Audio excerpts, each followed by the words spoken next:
My mum told me she'd be gone for a week and asked me to look after my siblings, but it turns out she went to live her best life without us and is never coming back.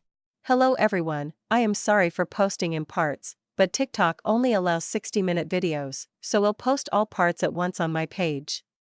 Thank you all for your support. Posted by you/Hanage004. My mum went out 2 days before Christmas and then texted me 12 hours later, saying she would be gone for a week and for me to have the kids. She hasn't come back since. So, almost 9 weeks. I have heard from her 3 times total, and she is saying she isn't coming back anytime soon, she just keeps sending money. My siblings are 16, 13, 12, 9, and 7. I'm 19.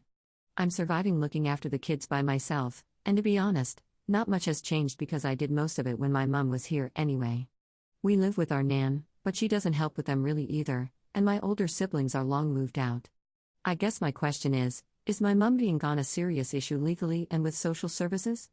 I don't want to risk the kids going into care, been there, done that when I was younger, so I haven't told anyone that she's gone. I'm scared of what will happen if people find out, so I don't want to even ask the question IRL. Update 1 week later.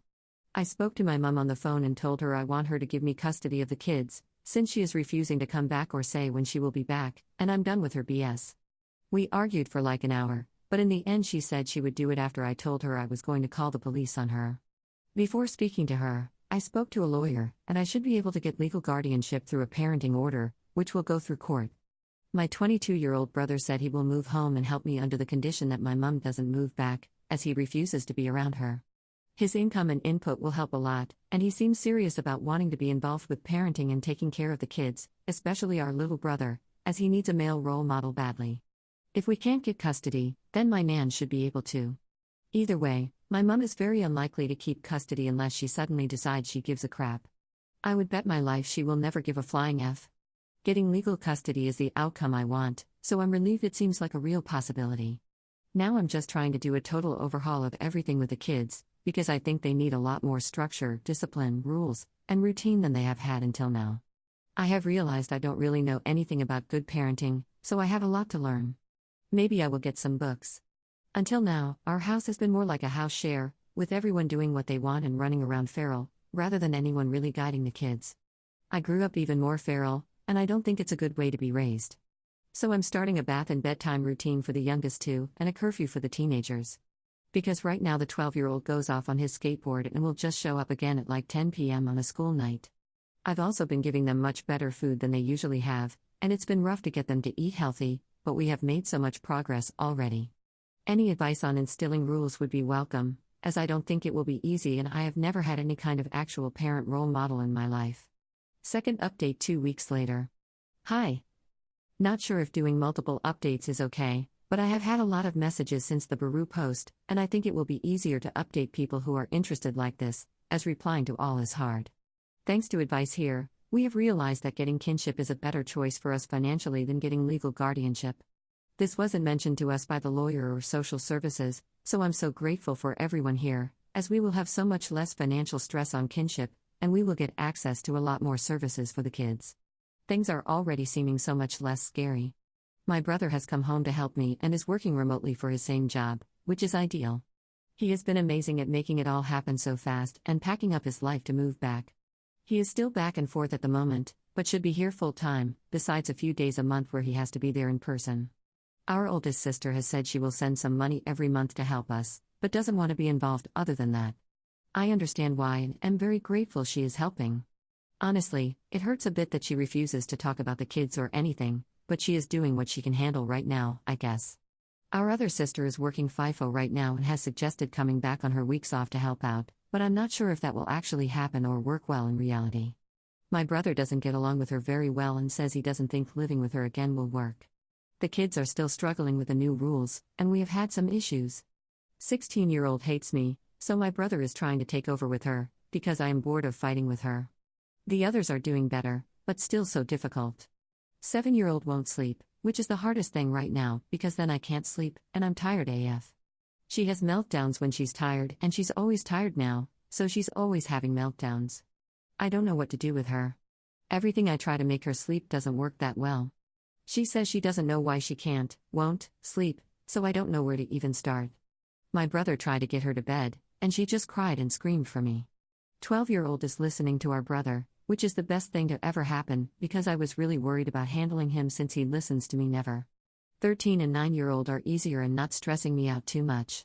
So we are kind of divide and conquer now? My brother handles 2, and I handle the other 3. I have found out I am very protective of the younger ones and find it very difficult to let my brother discipline them, so it causes less problems between us if I deal with them. Still early days, and hoping consistency will fix a lot of the smaller issues. Long term, we want to rent somewhere bigger, as our Nan's house is very cramped and making things harder. This is long and messy, sorry. Just wanted to update everyone who has asked and thank everyone again for the advice. Third update 3 weeks later. Back with another update for those who asked. Can't believe it's been over 3 months now. We applied for kinship and have had the provisional approval, the home inspection, and some interviews. We've got a couple more things to do, still ongoing, and then we should be good. We got our first payment, which has been so good and really made me feel much more optimistic about everything, because we will be able to actually do something other than just survive. The caseworker pretty much told me they don't want to have to find placements for this many kids, so us keeping them is their much preferred option, which is reassuring. My mom hasn't contacted me for a while. We thought she might show up on Easter, because holidays are usually her time to cry about how much she misses our dad, and she usually prefers to ruin everyone's day with that. But she didn't come, thank God. Our Nan is still at our auntie's, because she can't stand to be around us apparently. Because me trying to feed them good food and not let a 7-year-old disappear for hours on bicycles with kids 3+ years older than her is just me thinking I'm better than my Nan. A lot of people said to try co-sleeping with the 7-year-old, so I have started doing that. It's helping a bit and she actually will lay down, so that's a win, but she still cries a lot and tries to get up. She also does a death grip on me, so I have kind of accepted that I have to go to bed when she does. It's not the worst thing ever, because I have been looking things up and reading online whilst I lay with her when she eventually calms down. I've ordered melatonin to try. I share a room with the 16-year-old and she doesn't want the 7-year-old in there, but it's kind of tough. I can't do anything about it until we can move house, which isn't going to be soon. It's not the most peaceful night with her in there, because she kicks me and wakes up at random times trying to chat or crying, but we are getting some sleep. She slept in my single bed with me from 4 months old until she was like 2. I clearly knew nothing about safe sleep, but my mom had sold the crib to try to annoy my dad, so she actually had nowhere else to sleep, and I haven't told her that, because I don't want to tell her mom didn't care that she didn't have a bed, but she seems to remember, because she said we used to have sleepovers in your bed a lot, didn't we? Also, I got the 16-year-old earplugs and told her she can sleep in the 7-year-old's bed in the other room if she prefers. I do my best to try to soothe 7-year-old in general. She had one of her crying breakdowns last week and said she didn't feel safe or happy. Then she said she wishes I was her real mummy. I told her I am her real mummy because I've looked after her whole life, and I won't ever leave her. She seems a bit happier since then. I'm going to get a photo of us for her to have in her little purse she carries everywhere. She's pretty sentimental, so she will like that. Yesterday she asked me if me and our brother are married, lol.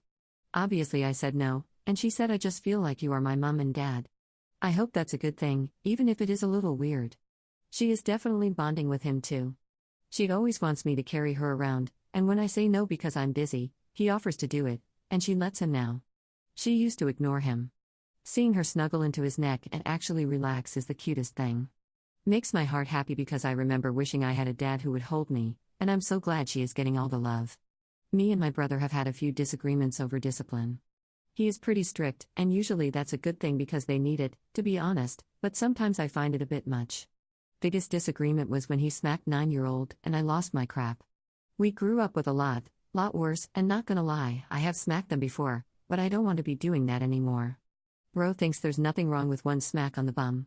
I would just rather we don't go there. He said he won't do it again, and I don't think he will. He wasn't angry when he did it, so I'm not really concerned about it, and he apologized to 9-year-old. We're just still trying to figure out discipline. Our dad used an electric cord as a whip, so one smack on the bum is practically gentle parenting to us. I have read enough to know we don't want to be doing any physical disciplining though. Worst thing I've had to do is give the youngest 2 suppositories.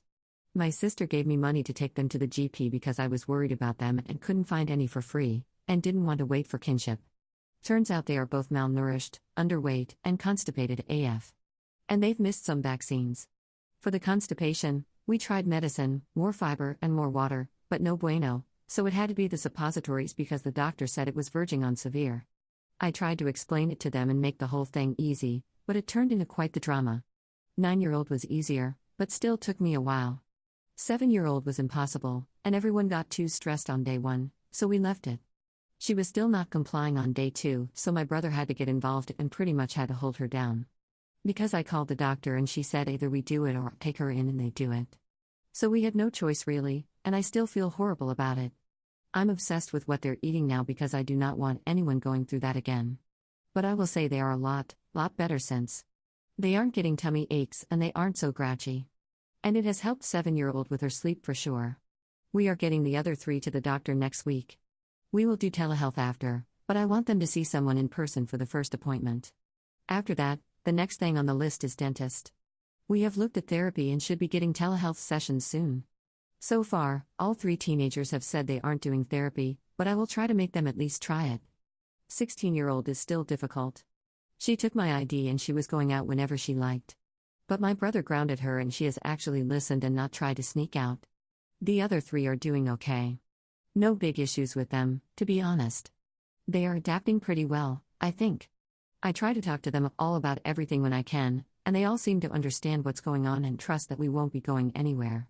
We just need them to cooperate with us so we can get through. My little brother Jay, 12, is obsessed with older bro. I used to have an issue with Jay going out every evening for hours and was so stressed about trying to keep him home and safe, but Matt being here has basically eliminated the issue. Jay just wants to be around him all the time, and Matt has somehow got this kid thinking doing homework with him is the best thing ever. Sorry this is so long again. I don't know how long I will keep doing these updates, but for now, everyone is so incredibly helpful that I will carry on posting because I always need more advice. The advice and support from everyone in the comments and PM has been amazing and has actually helped change our day-to-day life for the better, so thank you so much internet strangers. 4th update 10 days later. My previous posts explain everything, but short version is our mum left right before Christmas and I'm now looking after my 5 younger siblings. 16-year-old has been a pain in the ass the whole time, so unhelpful, permanently grumpy and arguing about everything, and winding up the younger ones just to be annoying. Basically making my life harder every chance she gets. She got her phone confiscated today because she was videoing our little sister having an emotional meltdown and laughing at her. Later on, whilst I was putting the phone away, I saw a message from our mum pop up saying some horrible crap. My mum hasn't messaged me in weeks and 16-year-old hasn't mentioned messaging her at all, so I was like WTF. Took me a few attempts to get into her phone, but I got in and saw so many messages. Mostly her begging our mum to come home and our mum either ignoring her or telling her to come to the city she's in right now. 16-year-old sent her so many messages saying our younger siblings need her, and our mum replied saying I think I know how to raise them better, so she is leaving me to it since I don't want her here. Most recent one was 16-year-old asking why she doesn't care about us, and our mum basically saying she has better things to do than sit here and listen to us all tell her everything she is doing wrong all the time. I knew she was having a hard time, but reading her messages to our mum has broken me, and I just want to stop her hurting so much. She basically hates me right now, so comforting her is very hard because she will not open up even a bit, and whenever I speak to her about it she acts like she doesn't care. I don't know what to do or say to her. Meanwhile, my older sister just calls me periodically to tell me she wishes she could help, but she can't because of a list of reasons, including but not limited to her not being able to face being around our youngest sister because our parents said she was her replacement and older sis can't get over it. Which is like, okay, but baby sis just turned 7 and big sis is almost 25, so at some point she needs to try to get past that and realize it's not the little one's fault. And big sis is struggling because she feels like I'm her kid apparently, and she wanted me to come live with her when I was younger, but I chose to stay here and let my mum get away with not parenting. But the alternative is my siblings being neglected and abused like we were. Anyway, for real, I don't have time to be dealing with her emotional issues on top of everyone else's. And she's whining to me like, oh, I had to take time off work because I'm having a hard time mentally. Which makes me feel so great when I'm working my ass off to feed 5 kids and dealing with a million behavioral issues a day and don't have time to do anything. Before everyone starts shouting therapy, yeah, it's in the works. Trying to get telehealth arranged, but it's taking forever. We can't afford anything else, so that's the best we have for now. Until then, it's good old-fashioned just get on with it and try not to F the kids up any more than they are already. 5th update 1 month 1 week later. Another update, because my inbox is still flooded and I can't reply to everyone, so just going to say it all here for you guys and anyone else who wants to know. Been like 5 months now. Jesus Christ. Firstly, thank you for all the nice messages and offers of help and stuff. I really do appreciate it, and sorry if I haven't replied, but I have had literally hundreds of messages, and it's kind of overwhelming for me. I have read most of them and am still trying to reply to more, but it's a big job. Currently, things are going okay. Big things that have happened / are happening. My older sister, the second oldest, is coming to visit soon. The relationship between her and my older brother is kind of strained, because of some crap that happened when they were younger, and the 3 older ones all lived together for a bit after leaving home. Honestly, I think it was just a crap show having 3 damaged teenagers living together in a new place with no support. I don't have time to be the mediator though, so just told them if they can't get along, then my sister will need to leave, because the kids don't need any more drama and my brother needs to focus on being a parent. She's coming because she wants to, and she said she won't cause any drama, she just wants to help. We'll see how it goes anyway, but I'm low-key dreading it. Last time I saw this sister was years ago though, so I'm trying to not think she's going to be the same as she was when she was a teenager. We have started planning to move to WA. My brother is desperate to get out of our town and not have to worry about our parents showing up. He gets a lot of anxiety about it. He doesn't like me being at home without him being here. His job will help him move over there and he has been set on it for a while now. We will be able to transfer over there even with the kids being on kinship care, which is basically the only thing I was worried about. But that's confirmed, we will be fine to do it, so now I'm on board with it. Won't be any time soon, but hopefully end of the year we can move. Financially, we are doing pretty good. We have the kinship money, mine and my brother's wages, and my older sisters have been sending money consistently. My brother is good with money, and we are able to save some. I was able to buy the kids a small present each to cheer them up on Mother's Day. They have like barely any toys, so the little ones are psyched to have some things to play with and have been being feral outdoors way less this week. They have been playing Lego and Barbies like normal children. 7-year-old sleeps so good when I give her melatonin. I don't do it every night, but when I do, it's like a mini holiday. She sometimes wakes up mad, but I can deal with that when I have actually slept. Other nights when she doesn't have it, I either keep her downstairs and hope she will fall asleep on me or my brother whilst watching TV, or I go through the emotional bedtime routine of her crying and saying she doesn't want to go to bed whilst I read the same 3 stories until she chills out. She is doing better at school again now. It was pretty bad for a while, obviously because she was permanently exhausted and surviving on literal air only because the kid wouldn't sleep or eat. Right now, 9-year-old and 13-year-old are doing the telehealth therapy sessions. 7-year-old won't speak to the therapist, so she's having indirect help through me. 12-year-old hates it, so my brother is trying to learn techniques to do with him to help him. 16-year-old refuses, which I was expecting anyway. Tried to force her to do it, and that didn't go well. So again, I just try to give her indirect help. I had some one-on-one time with her recently, and she was different in a good way. She lets her guard down when the younger kids aren't there, like she can be vulnerable or whatever. She said thank you for looking after us to me on MD. Haven't seen any more messages on 16-year-old's phone from our mum. She has completely stopped messaging any of us. The last thing she said to me was she doesn't know why I'm turning her kids against her. Kinda hilarious, to be honest, but just proves she is deep into Lululand. On Mother's Day, 7-year-old went outside 4 times before 8 a.m. to make sure mum isn't coming down the road, and she has been crying about our dad. Not sure why exactly. When I ask, she just says she's worried about him. 9-year-old gets annoyed with her and tells her to stop crying because our dad is a bad person. She is also very defensive of me and my brother and tries to police all the other kids and tells them to behave and be nice to us and don't argue / backchat / misbehave. I think she's concerned we will get fed up and leave. Of course, I reassure her we won't, and she doesn't need to tell the others off. It's kind of funny anyway, to be honest, because she is no angel herself. Their diet is a lot better. We still have issues every meal of every day, but overall it's better and they are doing well with trying to eat new things. Years of ramen and chicken nuggets have obviously been horrible for our bodies. But they all have at least 1 fruit or veg a day and have real dinners. They like pasta bake, so that's the new ramen around here. My brother cooks curry and tries to get them to eat it, but that doesn't go down so well.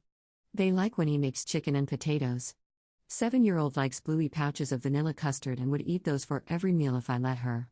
My oldest sister is still a pain in the ass and wants to talk about our trauma all the time. She just has more time to dwell than I do. I have no time to dwell. I asked her to please not message me unless it's positive or helpful.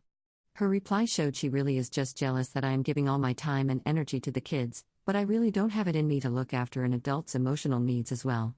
She sees me as her kid and she wants to see me, but doesn't want to see the younger ones. Like she asked me to come visit and leave them with my brother for a few days. I'm not going to leave insecure kids who are permanently stressed that I will leave for good. Imagine how stressed they would be the whole time. She also thinks I am babying them, but I'm just treating them like children. Mostly it's just annoying that she is like this, but it's also partly upsetting because, to be honest, there is nothing I would love more than for her to meet and love 7-year-old. For me it would be like my mom meeting my child. Because my oldest sister raised me when I was really young and 7-year-old is the only one of the kids I have fully raised since she was a tiny baby and my mom told me she didn't want her. Anyway, I am trying not to get too caught up in everything with my older sister because I have enough going on with all the kids. My grandma is still at my aunt's house and very unhelpful. But she's not bothering me much, so that's ideal. She mentioned wanting my cousin to move in here because he got kicked out by his girlfriend and has nowhere to live. But F that, for real. He's a creep and a drug addict, so no way is that happening. Over my dead body. Okay, this has taken me like 3 days to finish writing and I have probably forgotten some stuff, but really just wanted to say thanks for the support and I'm not ignoring my messages, I just am busy and overwhelmed. 6th update 9 days later. My sister. It's the second oldest here visiting, she's 23. She is here right now and has been here now for a few days. When she first got here, I arranged with her to arrive in the evening after the younger kids go to bed, because I thought it would be a bit much and knew she would be emotional. She was shaking when she arrived, so definitely the right call, because the little kids would have been freaked out. The first evening I was like, hell, this is not going to be good, because she was a serious wreck and wasn't sure she could stay. But then she slept on it and woke up way better and wasn't too emotional except at meeting the younger ones, since she hasn't seen them in so many years. Since then, things have been good. Honestly, it has been better than I thought, and I feel kind of bad for dreading it so much. She is obviously different from her teenage self. She's never been really maternal or anything, and in my head that was a bad thing, but it's actually good, because she's hanging out with the kids as a sister, not a third parent figure. 16-year-old is very similar in personality to her, so she has enjoyed having her here and having an adult to talk to who isn't me or Matt. 13-year-old is clingy AF recently, and having my sister here means she has clung to her instead of me all the time. 12-year-old is not impressed about having another girl in the house and says she stinks of perfume, yeah. 9-year-old wants to know why she's here and when she's leaving and if she's going to visit again, but when she isn't worrying, she is having fun getting my sister to do different hairstyles for her. And 7-year-old only has eyes for me and is totally psyched when all the others are hanging out with Big Sis, so she can have me to herself. She did ask my sister to let her out of timeout and was best buddies with her for 10 minutes until she got over being annoyed with me, lol. I have got some time with my sister alone, which has been nice to properly speak to her and get her opinion on some stuff and have her clear up things that happened with my dad. She definitely has a lot of issues still, but she is doing good for herself and pretty happy and isn't spiraling like our oldest sister. She pretty much said oldest sis has a lot of guilt issues for leaving and was expecting me to move in with her at 16, so is struggling a lot that I didn't and doesn't get how I was able to stay when she couldn't. Pretty sad hearing it, to be honest, and I will definitely talk to my oldest sister again and try help her, but I don't want to get sucked into being her therapist. Matt has got along with her fine too, but they aren't besties. They seem like they have put their issues aside and can handle being around each other, which they definitely couldn't do a couple years back. I don't know why exactly, but seems like Matt and oldest sis had guilt issues and my other sister didn't. She has always been self-centered, but, to be honest, it seems like that might be a good thing for her sake, and they had a lot of arguments about what they should and shouldn't be doing when they left. I think essentially middle sis was having too much fun and enjoying her life too much for the other two to handle, because they didn't think she gave a crap about the rest of us. Which she probably didn't, but that's good for her, I guess. Anyway, she is staying for the week I think, since it's going pretty well. Other things, my nan is still winding me the F up all the time. She whines at me daily about wanting my cousin to come live here, and she threatens to kick us out all the time, even though she told our caseworker we can live here as long as we need. Try not to waste my energy getting pissed off at her, because my patience is running thin as it is, but Jesus Christ she is so annoying and so naggy, because she's offended that I told her she's a crap parent and grandparent. My mom may have found my dad. I only suspect it because she has been messaging me, demanding photos of my 12-year-old brother, and chances are she just wants to show my dad that he looks like him. She only gives a crap about her kids when she's trying to use them to make our dad love her. I told her to go F herself because I'm not sending her any photos. Like, get a effing grip. If you don't already have photos of your own child on your phone, that's a you problem. She has been a BTCH to him his entire life anyway. If dad leaves soon after you're born or while she's still pregnant with you, you're in her bad books for life. 22, me, 16, 12, and 7 were all in the bad books before we could hold our own heads up. And the oldest 2 are in the bad books for not being quiet about him abusing them and letting it continue so my mom could live her dream of having my dad at home. Also should mention my dad has other kids. I don't know how many, and I have never met them, but he has mentioned them before. I thought they may have been made up, but my sister said one of them contacted her ages ago, so they definitely exist. 7-year-old has been calling me mummy. I have mixed feelings about it. I feel bad that this little kid has to resort to calling a 20-year-old mess mummy. It has made it feel a lot more real, like, damn, I really am all these kids have at this point. I know my mum would never sort herself out, but deep down I guess I felt like I'm the temporary guardian. Now I fully realize no one is coming to take over at any point. I knew that, but I don't know if it had clicked until a few days of the teeny monster calling me mummy. I'm happy that she has someone she can call mummy though. She wouldn't have that in foster care, so that makes me feel better. It would be really effing sad if she had no one to call mummy at 7 years old. 9-year-old has been a bit upset about it because I think she wants to call me it as well, but it feels a bit uncomfortable for her. She keeps crying, saying she wants me to be her mum too, but I'm not her mum, and she doesn't know what to do. Of course, I have told her she can call me what she wants, and it won't change the fact I will look after her and be there for her the same either way. I am kind of worried 7-year-old is going to start calling Matt dad, because she is deep in her wanting a dad era and desperate for a dad. Talks about it a lot and asks about having a dad daily. Which triggers the other kids who hate our dad. So I don't know if it will go down well if she starts calling bro dad. And I feel like it will be weird for her to refer to us both like that when we are siblings. But I don't want to tell her she can't either. She hasn't done it yet, but I can see her edging towards it.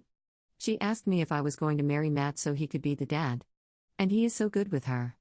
I heard him singing to her the other night. So, of course, she's in love. With 16-year-old, I have found it easier if Matt does all the tough parenting crap and I act like I'm on her side, kind of.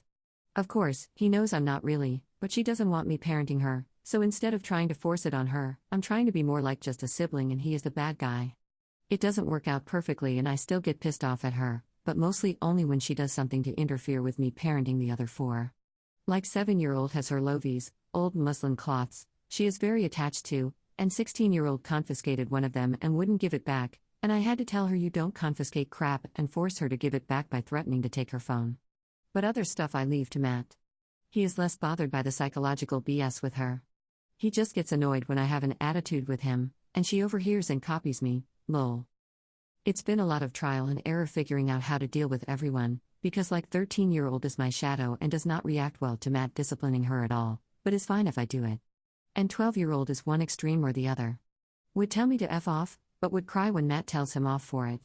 He listens to me better now, but only when I grab him and make him look at me whilst I speak, because he is the master of tuning me out. He cuddles me when no one else is around though, and if Matt disciplines him, he comes to me crying. 9-year-old is a perfect angel until she isn't and decides to have a 30-minute battle with us because she doesn't want to brush her teeth for no actual reason.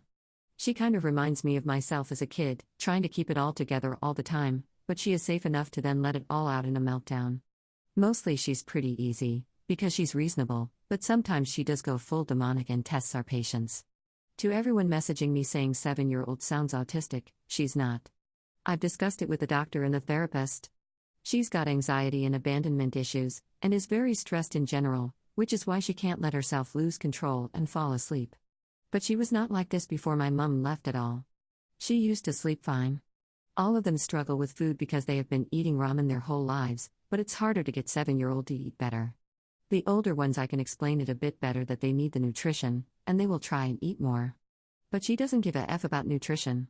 And she's crazy attached to me because she thinks I will leave, obviously. She has tabs on me constantly. But in theory, that should all pass with time and reassurance. Matt has been really good at not being like our parents were with us. He walks away a lot when he gets pissed off because he doesn't want to react badly to the kids.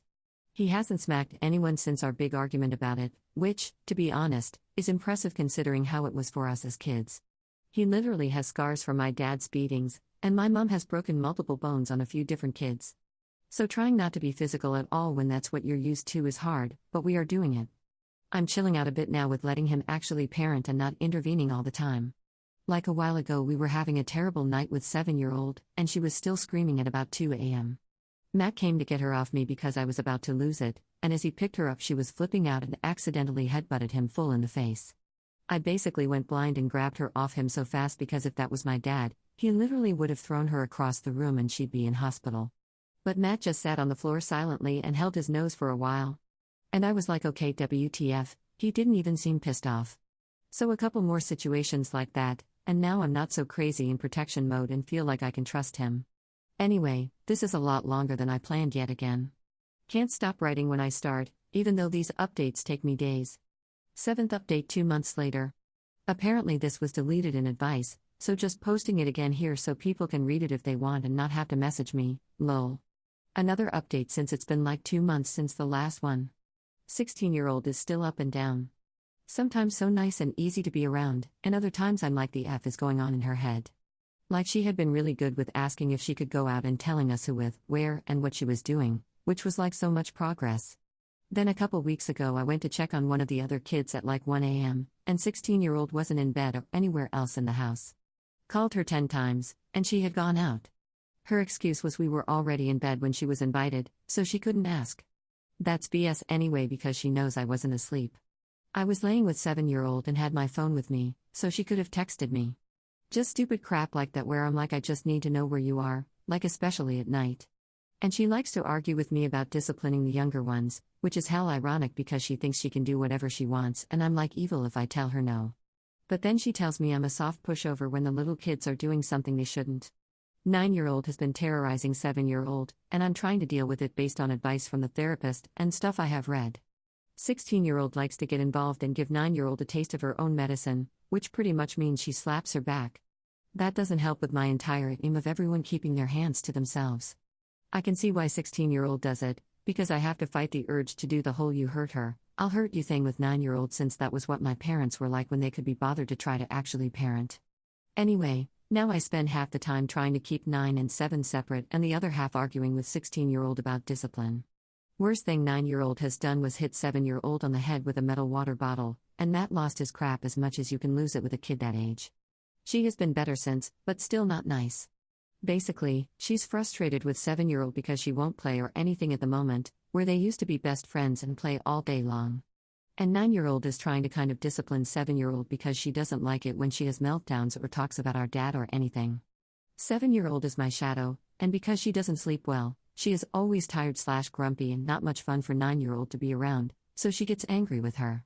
I was trying to push 7-year-old to play, and that always ended in tears because she would just sit there and not join in whatever game 9-year-old was wanting her to play, so she'd get mad and lash out. So now I'm just letting 7-year-old be, and if she's happy being my shadow, then okay. For context, she's so attached to me that when she wasn't in the same room as me for like 10 minutes recently and I knew Matt didn't have her, I was kind of concerned where she was. Went and found her sat on 12-year-old's lap whilst he played a video game with his friend. The fact she was interested in something other than me or Matt was like whoa, and I literally almost cried. With 9-year-old, we are trying to give her more one-on-one time because she likes that and definitely needs it, but it's difficult to work around everything else. Matt has more time to spend with her, but she mostly wants me. I can usually get like 20 minutes with her in the evening, but that's it. Obviously, I see her more than that, but with the other kids there and 7-year-old being needy AF, it's not really quality time. 13 and 12 are basically the same. Pretty easy compared to the other 3. 13 has her moments of copying 16 and being a huge pain in my ass, but mostly she is good. A bit of attitude is breezy, like give me the best you've got, I don't give a F about that, as long as she's not jumping out her bedroom window and running around in the middle of the night. Had an issue with her because she wanted to sleep over at her friend's house and I said no because the dad is so sus, and she was hell mad at me, but she got over it. 12 just wants big bro's approval, so he's been good. Hasn't told me to go F myself in ages, lol, because Matt is literally the respect police and won't let him get away with the crap he used to say to me. Matt is sorting out all the moving stuff. Trying to make it happen end of the year hopefully. I'm not really involved, as I'm too busy and he knows more about it, as he has done all the research, and I told him to figure out work in a house and schools and then just fill me in. I reduced my hours at work as it was too much, and things have been easier since. Our sister, number 2, is saying she will move with us maybe, as she wants to help out. Would be amazing to have 3 adults in the house, but we will have to see if that will definitely work or not. That's kind of it, Nothing else really happening. Haven't heard from my mum, and my nan is still living with our aunt.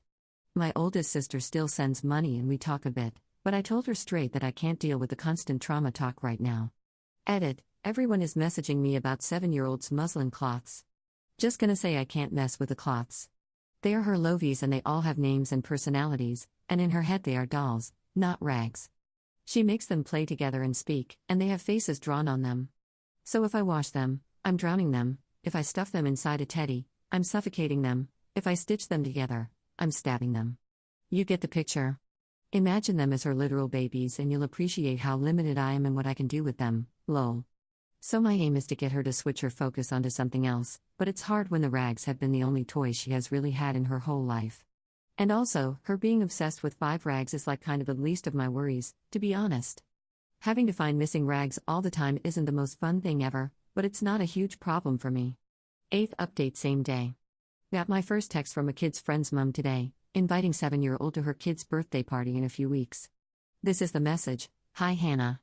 Friend and friend's sister are having a joint birthday party at our house, and, friend, would love for 7-year-old to come. It's drop off at 1 p.m. and collect at 3 p.m. Let me know if she can make it. I don't know if I like the whole drop off / pickup thing, like I don't even really know these people except to just say hi to. But if that's normal, I don't want to be a freak and make it weird. 7-year-old has literal diagnosed separation anxiety right now anyway, so not sure she would even let me leave her there, but I'm stressed either way. Don't want her to miss out and don't really want to leave her at someone's house for 2 hours, but I would if it turns out this is normal and I'm a nut. Edit, thanks everyone. Appreciate everyone telling me I can ask the mum to stay without coming across as a lunatic. She was like, yeah, definitely, there's a couple parents staying, and I can if I want to, if 7 wants me to. So yay, now I feel way less stressed. Didn't ask kiddo yet since she was in a monster mood and would have said no to anything I asked her, but we'll find out her thoughts tomorrow, lol. Edit 2, thanks for all the advice everyone. I took 7-year-old to her friend's party and stayed the whole time, and it was definitely the right decision, so I'm glad I messaged the mum about it and was able to figure it out. Louie came up to me loads at the start, and then just looked at me a lot for the rest of the party, but she had a great time and I loved seeing her with her friends. She's never had a party or celebrated her birthday, though, so she had a lot of questions after, and I promised she could have a cake and a party next year for her birthday. Getting a party bag fascinated her. She was like whoa and said it was kind of like her birthday because she got a cupcake and 4 presents in the bag, stickers and a yo-yo and a small baby doll and a coloring book. She took 2 days to eat the cupcake, and the baby is called Rapunzel and she carries it everywhere.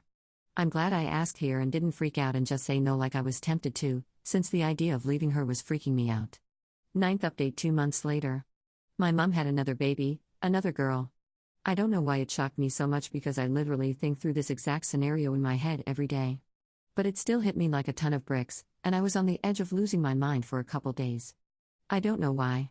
I think it's a mixture of knowing that either way this goes, it's going to F me up, and also just general anger at my mum for how irresponsible she is. If we take her, I'm raising a whole newborn from scratch again, and if we don't take her, I will torture myself for the rest of my life wondering if she's okay and feeling guilty. At first, we were going to just say no, we can't take her and have her go straight to foster care or adoption. But she's in hospital with meningitis, so after days of stressing out and talking about everything, I'm traveling down right now to be with her because I can't deal with her being alone, and I was going crazy. Information has been really patchy, but last I heard, they think my mum would have got pregnant in late January because the baby is preemie. I suspected when she left at Christmas that she had found out where our dad is, so she must have been with him for I don't know how long. Doubt she's still with him because she usually plays happy families with a new baby if my dad is still there when it's born. My mum carries strep B, so it's not the first time she's had a newborn with serious issues from that.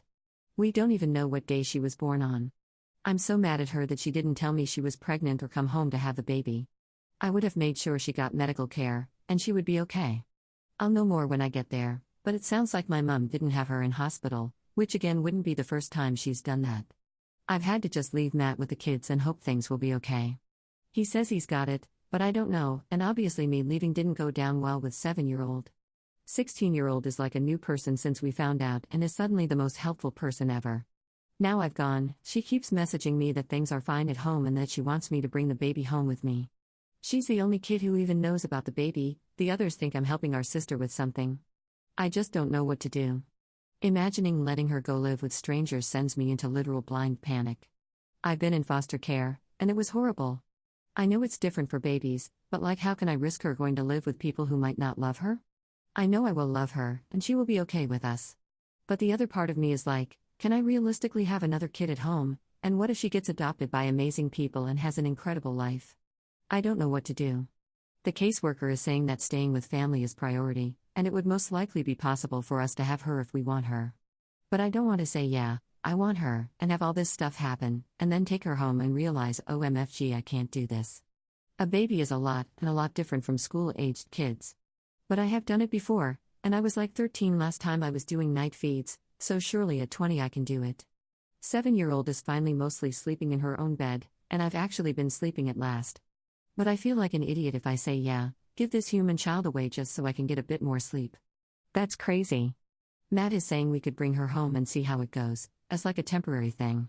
But I don't want to just say yeah, okay, let's bring her home like a pet cat or fish. I want to be certain that it's the right choice. I will get so attached, and so will she, and that's not fair, because if it turns out it's impossible to have this many kids, then what the hell do we do? I mean, I guess nothing is impossible. I don't know, I just hate the thought of giving her to random people. I know through the years all of us will be together, and my head will be constantly how's the baby, where's the baby right now, what if she's lonely, what if no one loves her, what if she has no one to play with, maybe she's hungry. I will be torturing myself forever. I don't know how people give a kid away. She's not even my effing kid, and I'm no, you're part of me, I need to keep you with me. But what if I can't? Financially it will be okay, because we get decent money for kinship, and between us we can make enough money to be okay. When we move, before Christmas hopefully, there will be 3 adults in the house, because our older sister is moving with us, plus 16 will be 17 by then. By the end of February, all the kids will have had their birthdays, so they will be 14, 13, 10, and 8. Just barely getting more independent, and then bam, newborn. I don't know what to do. My oldest sister is F this, you need to get her adopted. Everyone else wants to try to keep her. I just want a crystal ball so I could see how things turn out either way and then decide, because the thought of regretting this choice for the rest of my life is really making me so stressed.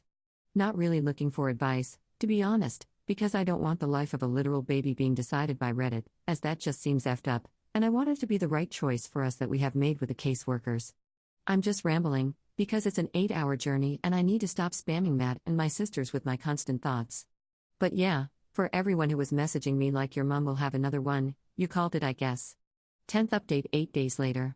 Short update as I don't have much time, but everyone is messaging me today asking what's happening. Baby is doing really well. The past week has been up and down, and we've still got a few issues at the moment, but there's a super good chance she will be totally fine. She looks like an alien, and she has a cannula in her tiny head, but she's okay according to literally every nurse and doctor I keep harassing about her, because to look at her, you'd think this baby is not well. They are no, she's doing great. But yeah, if she wasn't brought to the hospital when she would be dead. They still haven't found my mum. No idea where she is, but most likely left the city. Maybe she actually realizes she effed up this time, and you can't leave your newborn with random crackheads. We are getting temporary custody and hopefully bringing her straight home when she gets discharged, if everything is sorted by then. Need to actually see if we can manage it before we make a solid decision, so it makes sense to do it this way, and the caseworker is fully on board. I'm worried about everyone getting attached and then it not working out, but after talking about it all week, we think it's better to try and fail than not try and wonder what if. Had to tell the kids about her, obviously, and they are all this is the best thing ever and excited, but I don't know, I think they think she'll be a quiet adorable doll, and the little girls think they get to name her, so it's all fun to them. She won't be called Calypso or Lilo or Rapunzel, though, and she definitely isn't quiet, so I don't know if the excitement will last long once we get home. We'll see. I'm anxious to just get home and have an actual conversation with Matt and my sister, because right now it feels like they are yeah, we can keep her, but I'm the only one thinking about things long term and the actual logistics of having an infant. 11th update 1 day later. Hey, so everyone has been messaging me offering us money or gifts and stuff since my first post, but it's a lot more at the moment because of the baby. I don't want to keep replying with the same thing, so I'll just say it here instead. So, we are really doing okay. I don't know if most of you are from the USA, but here in Australia we get good money for kinship. More money than we have ever had before by a long way. We also get discounts on some stuff. I know how to feed 5 kids on very little money, and I'm still in that habit, so the money we get now covers what we need and more. Me and Matt both have jobs, and our older sisters give us money as well when they can. Matt has literally been saving some money for when we move and for emergencies, because he can. Not saying we are going to be going on holidays and buying anything we want, but we have enough to get by and we'll be able to give the kids an actual Christmas this year. They can probably count on one hand all the presents they have had until now. Birthdays didn't exist in our family before, so if we get them a cake and a couple of gifts, they will be amazed. I brought myself some clothes recently, and that was crazy to me, to get new stuff and not have to think it's either clothes or food or whatever. Like, I could just buy them because I wanted to, and it was okay. So yeah, I don't want them to get an avalanche of presents and end up not caring as much about what they do have. Honestly, can't imagine having an Amazon wish list and things just showing up at our house. They would probably all have heart attacks. And for the baby stuff, Matt has posted in some Facebook groups and has people offering things we need for free or cheap, so he has already arranged for us to have most of the big things we need, and the money we get for her from the government will pay for some of the rest of it. I appreciate the offers so much, but I wouldn't feel right taking them when we are able to save some money at the moment, which is honestly crazy to me, and I know so many people who can't save $10 a week if they wanted to. So if you are offering stuff to us, please give it to another family who probably needs it more. We used to struggle so much, and there's still so many people in that situation. I guess most people would still say we are poor or whatever, but we used to be way worse than poor. We don't share instant noodles for dinner anymore, so we good. Sorry for rambling again, and thanks to everyone being so kind and helpful. 12th update 1 month 2 weeks later. I never know how to start these, lol, hi. I know people want to know about the baby, so update is she is doing good. We finally got her home, with a mission, for real, and the weirdest combo of stress, relief when we finally did it. As far as babies go, she is on the easier side, I would say. At the moment, she sleeps a ton, and I literally have to wake her up to feed her, and even then she falls asleep halfway through a bottle. My life legit revolves around bottles. Cleaning bottles, sterilizing bottles, making bottles, logging how much she drank, tracking how long until the bottles expire, getting confused which bottle is which, so making them again because I'm paranoid I'm gonna give her an expired one. It never ends. So funny that there's that whole debate about how bottle feeding is like lazy or whatever and the easy way out, because I swear I wish I gave birth to this kid so I could just feed her from my tits and be done with it.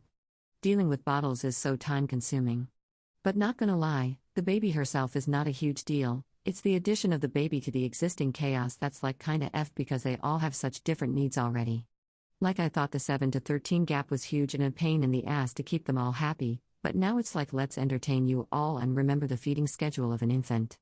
On the upside, I don't have to do many nappy changes at the moment because all the kids want to help with the baby all the time, so as soon as I say she needs to be changed, they are all fighting over whose turn it is, which is hilarious and I hope it lasts. Don't want to talk about my mum, to be honest, except to say the baby is a full sibling, so she is my dad's. I knew she was anyway, but we got DNA done to confirm, as people have asked. Had a convo with my mum that I honestly want to delete because it's so bad, but I can't, so yeah. Hoping she just gets locked up at this point. I'm so effing done, but doesn't seem like any efforts being made to actually find her, they don't give a F. Sounds like they will do something if she walks into the station hey, arrest me. Obviously I'm sleep deprived, which is actually more from 7-year-old than from the baby, and stressed out, but I was already both of those things before, so, to be honest, it doesn't feel crazy different right now. I'm just more sleep deprived and more stressed. But okay, what else is new? I just have a tiny baby monkey asleep somewhere near me at all times. The kids are doing well, have had a couple jealousy issues with the younger ones, but mostly they have been really great, not expecting that to last once the novelty of the baby wears off. 7-year-old is up and down on how happy she is about sharing me, but it's not been too bad because there are enough PPL that someone can usually hold the baby so I can focus on 7 or 9 or whoever. I've given up trying to get them to be quiet around the baby because they won't, and so far she sleeps through everything anyway. 17-year-old, had her birthday, the first birthday we have properly celebrated ever. Can't wait for the others to have their birthdays now, has been literally amazing. I'm who are you? Compared to the total pain in my ass she was before, she's been so good. Helps me out a lot even though I tell her she doesn't have to. Won't go into it all here because it's her private business, not for me to share, but she's had some huge breakthroughs with therapy and seems like since the baby she has realized our mum is beyond effed, and she's shifted her anger off me and onto her. She's full in protective mode over the baby, which is crazy for me to see because she normally couldn't give a crap about the younger kids. Not saying everything is perfect there, we still have some issues going on, but she is so helpful at the moment and just like thoughtful. I don't know, it's nice. I think maybe we will end up being friends. My oldest sister, not so much. She's helped piss me off because she is so against me taking the baby and has been going on rants about me being an enabler and how I need more therapy, because I can't keep cleaning up our mum's mess. Like okay, firstly guess she hasn't noticed our mum couldn't give a F, and if she wants to have 10 more babies, she would, whether I took this one or gave her away. I could send the baby to outer space, my mum still wouldn't care and would have another one if she thought it would get my dad's attention.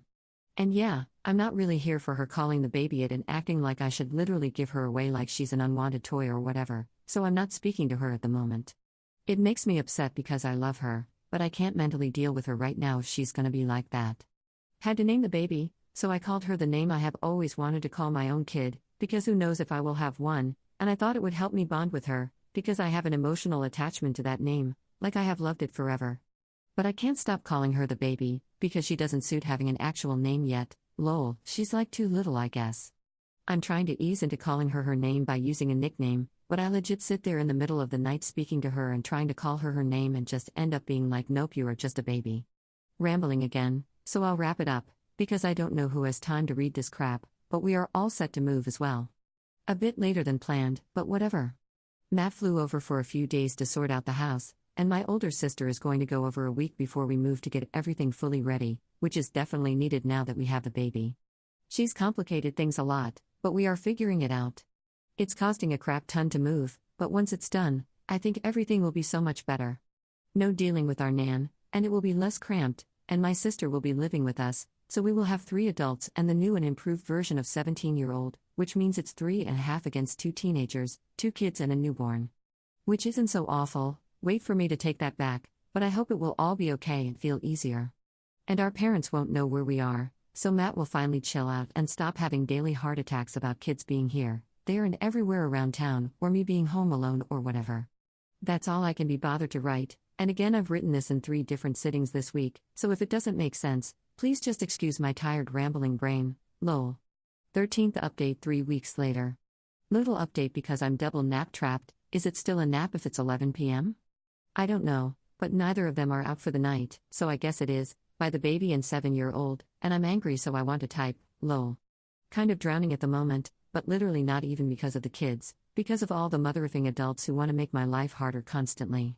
My oldest sister is so effing annoying, like literally give it a rest, I don't care what you think. My nan is raging about so many things I told her to write a list and drop it off at this point. She was raging about my older sister, number 2, being in her house since she ruined your mum's life, which is so delusional I can't even believe she said it, and she's raging that I'm taking her grandkids away from their roots and their family. So stupid, because she hasn't even tried to see them in months. And a whole bunch of other crap I'm too pissed off to even write. My aunt and uncle have chosen now of all times to start like demanding my nan comes back to live here, and I'm saying no effing way because we are moving this week.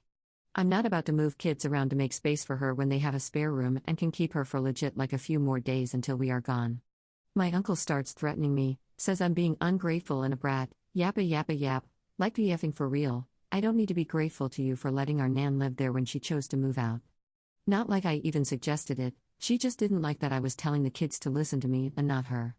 Not like I wanted to be the one doing everything, but she couldn't be trusted to parent a mother-effing cat, let alone actual kids. Take my mum as the example of what my nan creates.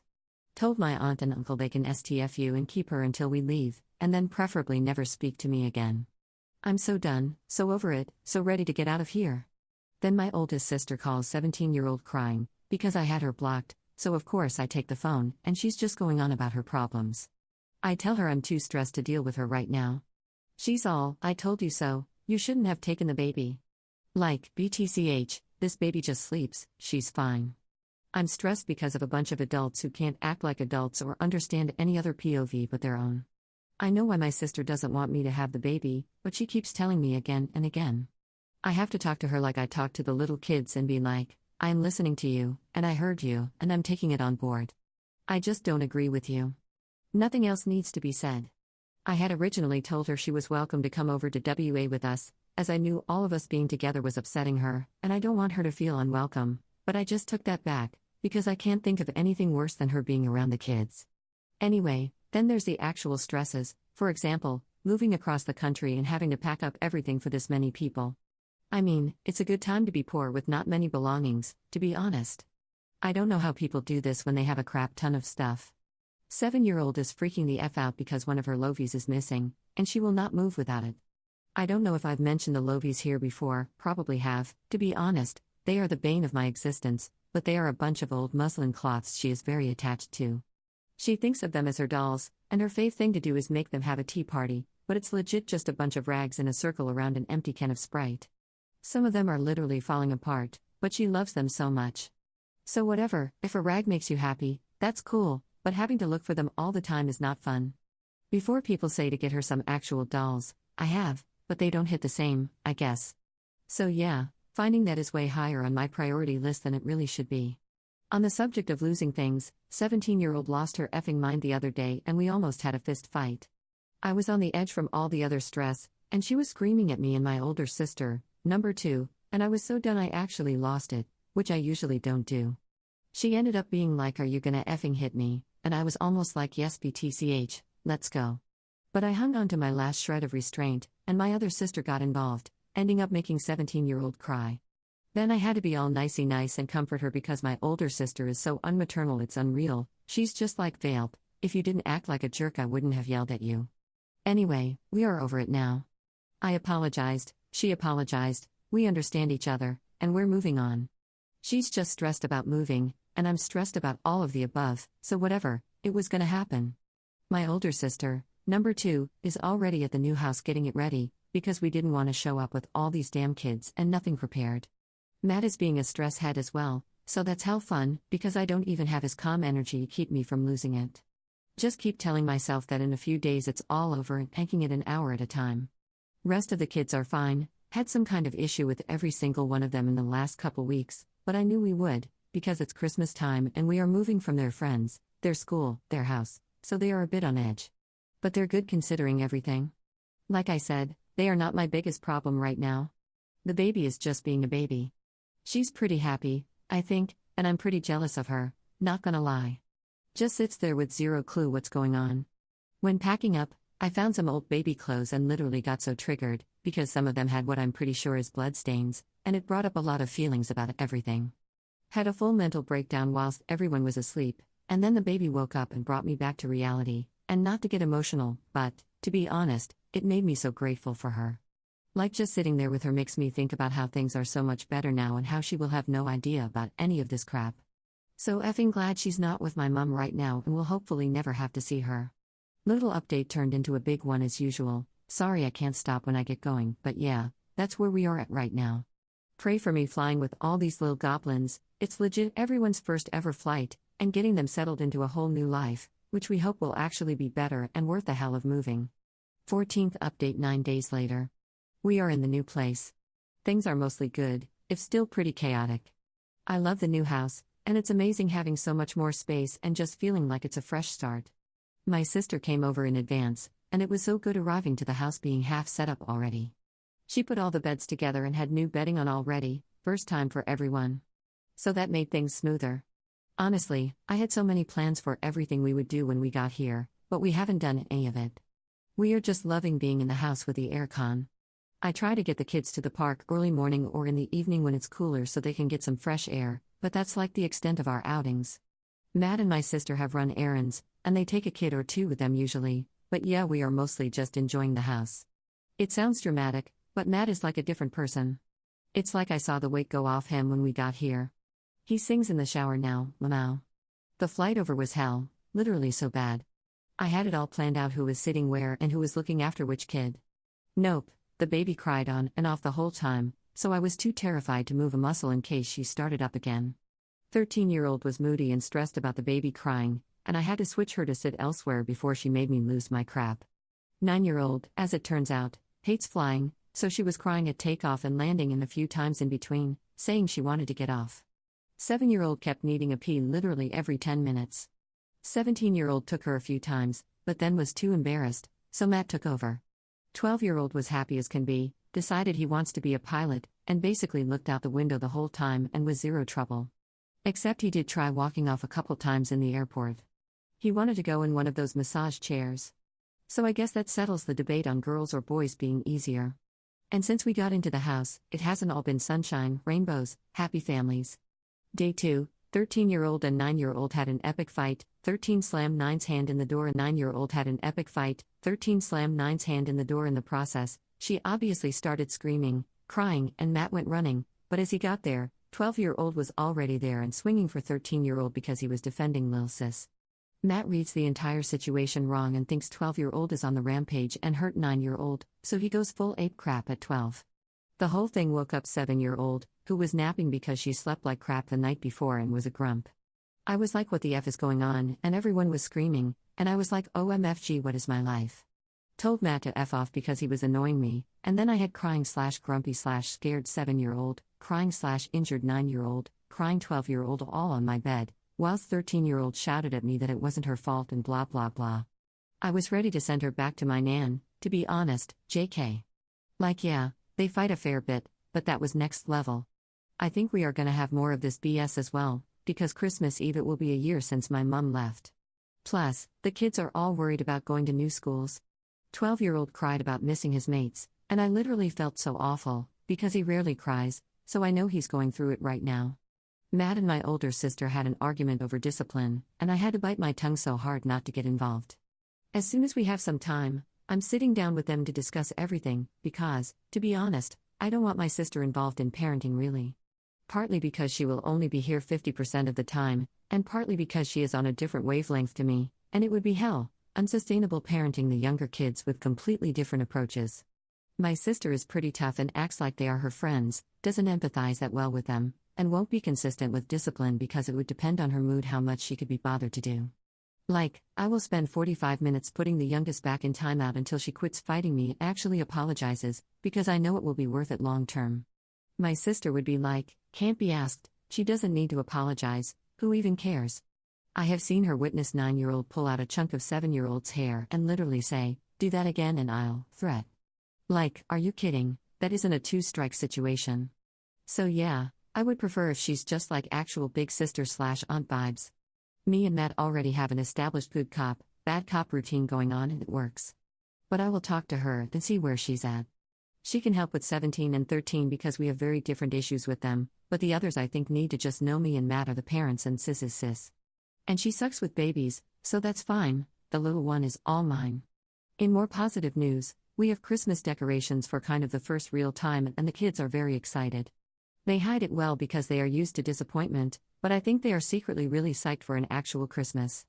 7-year-old tried to write a letter to Santa for the first time and got very overwhelmed, didn't know what to ask for and ended up crying because she doesn't think he will come anyway. I told her to just not worry about what to ask for, as Santa will know what she wants. Don't know what to even tell her about why he has never been before. But I can't wait for them to all get their presents. They are gonna freak out. But also, seeing her try to write made me super stressed about her being behind, and I legit emailed her new teacher to see if I can do anything to help her before she starts. 9-year-old is so happy, she keeps saying she thinks this house is just a dream and she's gonna wake up at Nan's again. Her and the baby are my little rays of sunshine right now. My oldest sister, I think, does crap just to rile me so she can speak to me, because we had another argument yesterday. She said some horrible crap, talked crap about multiple of my kids, basically told me I'm a bad parent, and was like, you need to stop playing house. Then I stopped replying, and next thing she's like, I've sent you $500 for Christmas presents. Like, WTF, do you love me or hate me? I don't even know. Still got a F-ton to sort out with the house and everything, and settling in will take a bit, but so far so good with all that, and we are happy to be away from our nan and be out of that house and away from the constant bad memories. Anyway, as always, this is a big update, but it's only taken me 2 sittings for a change. All the kids are still asleep, so I have time, but I'm gonna go get the baby and feed her before they start waking up so she can eat in peace, lol. 15th update 9 days later. Very, very waffly Christmas post for everyone who has been asking how it was. I want to say it was hell, magical, and perfect, but yeah, that was never gonna happen with this many feral kids. The 23rd and 24th were a lot, because of it being a year since our mum left. The kids were clingy AF, and just all wound up and like anxious, I guess. The night of the 23rd, We had 9-year-old and 7-year-old literally not going to sleep whatsoever. They were a nightmare to the point that 17-year-old offered to take the baby for the night, and I had both girls in my bed. Matt slept on the floor of my room on 9-year-old's mattress. I didn't sleep the entire night. I hated the baby being in the other room and wanted to go get her, but couldn't risk waking the girls up, so I lay there thinking FML. The 24th, they were all just a bit weird and or grumpy. Normally, they are all in pretty bad moods Christmas Eve because they are prepping for disappointment. So this year was that, plus all the feelings since it's been a year since she left, plus being in a new place. And I had told them all they were getting presents in advance because I wanted them to be excited this year and not be too overwhelmed on the day. But they were still all just not themselves and not exactly in good moods. Anyway, the morning of Christmas Day finally came, and it was magical seeing them so excited and happy when they saw/opened their presents. I legit cried.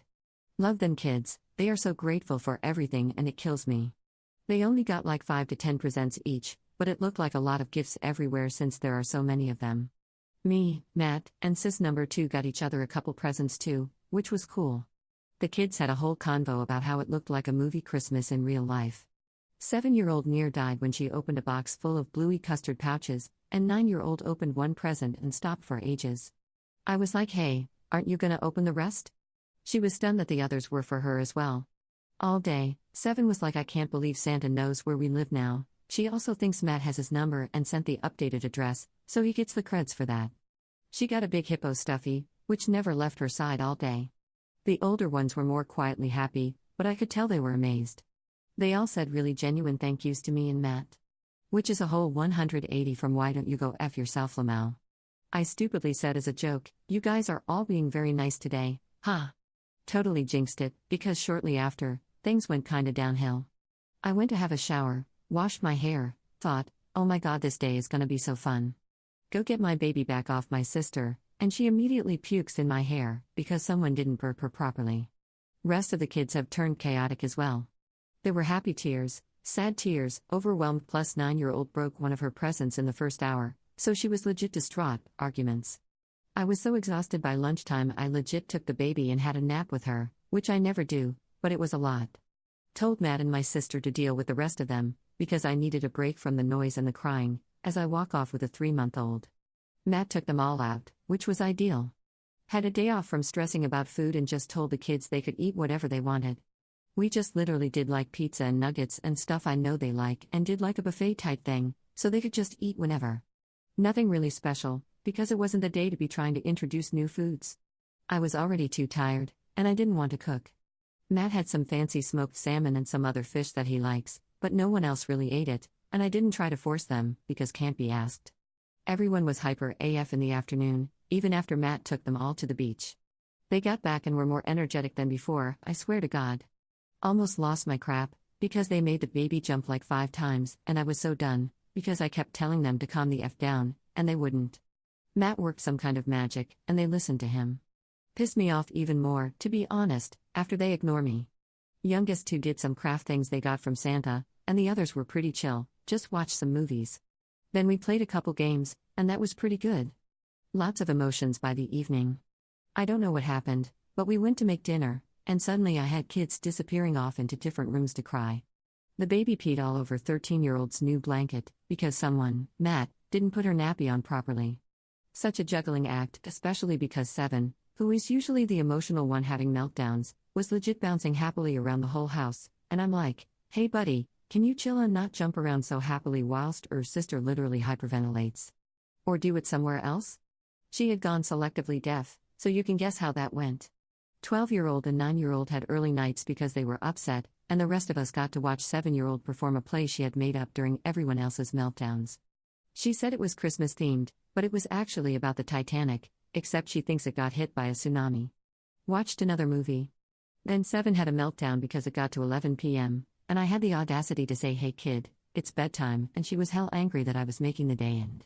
Wrestled her into her PJs, and she eventually fell asleep after she talked me through the events of the whole day as if I hadn't been there, Lamau. Anyway, she actually slept pretty good, only woke up like twice, and the baby slept for a solid 6 hours, so yay. My mum didn't message, and my oldest sister only said Merry Christmas and that she hoped I enjoy the day and emailed me a gift voucher, so that was nice. Expected more drama from my phone, So had it off most of the day, and it was a pleasant surprise when I went back on it. But part of me always stupidly hopes my mom might say something nice, like wish her kids a happy Christmas or something. Dunno why I even think it could happen, but it was a bit of a gut punch to get nothing at all from her. But what else is new? Every day I kinda hope she will message asking how the baby is, so I can stop convincing myself that she would be dead if that woman didn't bring her to hospital. Like I just want mom to show a tiny bit of care or concern. But she never will, so I need to get over it. But in good news, my sister had a very brief convo with one of my dad's other kids, and it sounds like my dad is in prison for GBH. Apparently they thought it was GBH on my mum, but I'm pretty sure it wasn't, so I don't know how true the whole thing is. But I hope he is in prison, and that should mean my mum won't have any more kids, because for some reason she only wants to reproduce with my dad specifically. And even though the whole Christmas thing was a lot and I'm exhausted, it was still mostly really nice, and I have to remind myself that last year at Christmas my mum had just ditched, we had zero money and no gifts, and our nan went to spend the day at my aunt's, but we couldn't go because there are too many of us. So I spent the day trying to get the kids to stop looking out the window waiting for my mum to come back with presents, whilst I sent her like 100 texts. And I didn't have Matt or my sister to help me. When I think of that, I'm really happy with how this year has been, and the fact we have moved is so surreal.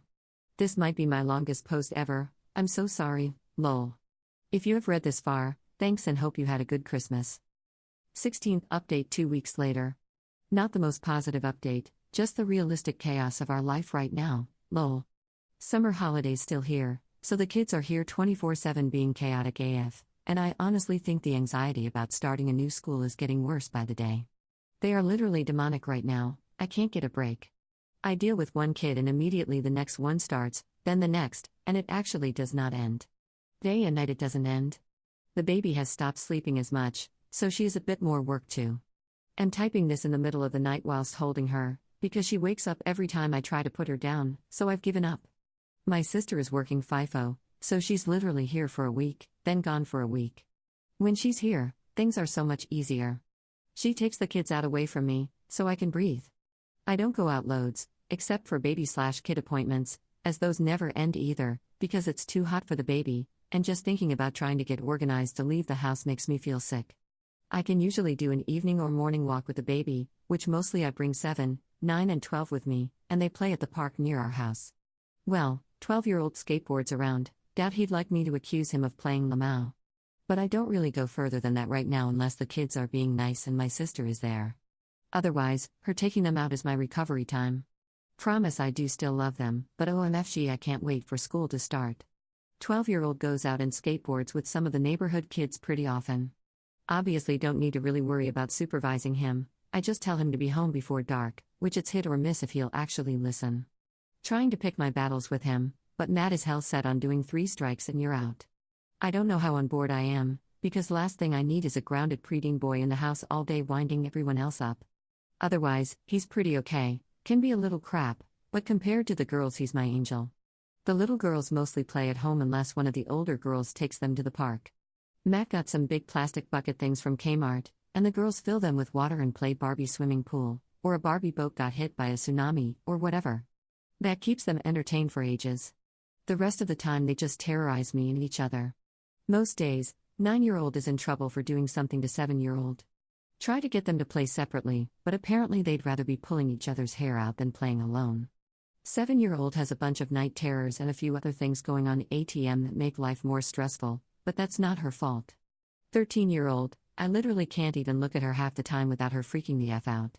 So moody. She will sometimes go out with 12-year-old, but that mostly ends in an argument. Ran out of patience with her yesterday, and we wouldn't let her go out because of how she was treating him.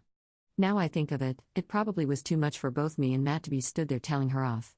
But she lost it and called us dictators and said she can go out if she wants. Then she stayed in as she was told, lol. She likes to argue about everything, but she doesn't actually rebel that much when it comes to it. We have all 4 of the younger ones' birthdays coming up soon, and I ask what they want to do as a special treat. 13-year-old wants to go out just me and her for food. I was like, huh? So maybe she does like me, or maybe she just wants to yell at me in public instead, Lamau. 17-year-old mostly is my bestie right now, and she is in love with the baby, so she's a huge help with her. But she's a pain in the ass with the other kids. Claims she's helping me by going around smacking them and being so overly strict, and it just creates so much more drama for me. I keep telling her I don't need her help with disciplining, and she's like, yeah, you do. I'm almost an adult. I can help you like Matt and Big Sis do. And I'm like, thanks but no thanks. Couple days ago, 7-year-old threw the TV remote at 17-year-old, and it hit the baby instead, so 17-year-old smacked her, and then brought me 2 scream-crying kids to deal with. Took forever to get them both calmed down, and I was so pissed off with her about it. She decided I was only mad because I'm too protective of 7-year-old, and that sent me into a rant, and I was like, you hit my kid again, I'll lose my effing mind. Afterwards I was like, for F's sake, because the truth is I know exactly what her thought process is. I used to be the exact same, and it takes everything in me not to smack the kids. Like, the amount of times I almost do is insane, especially right now with the constant overstimulation and bad behavior. I know that 17-year-old just doesn't have the restraint/motivation that I do. So as much as I don't excuse it, I also don't blame her really, because violence has always been the default for us, and I do understand her POV because to her, I'm putting all this effort into discipline that takes ages and doesn't have immediate results, so she would just think I'm an idiot, because she smacks her and immediately gets an apologetic kid. But she doesn't get that it's not good long term. And when I tried to explain to her, she just said, well, you list all other older siblings, are all fine and you had it way worse. I obviously have told her we aren't fine, and the fact my brain tells me to hit children and I have to fight it is proof of that. She was like, maybe listen to your brain instead of your heart, you have guilt issues. Like lol, okay thanks a lot you little crap. I told her if she can't understand it, then she can stay away from the kids until she does.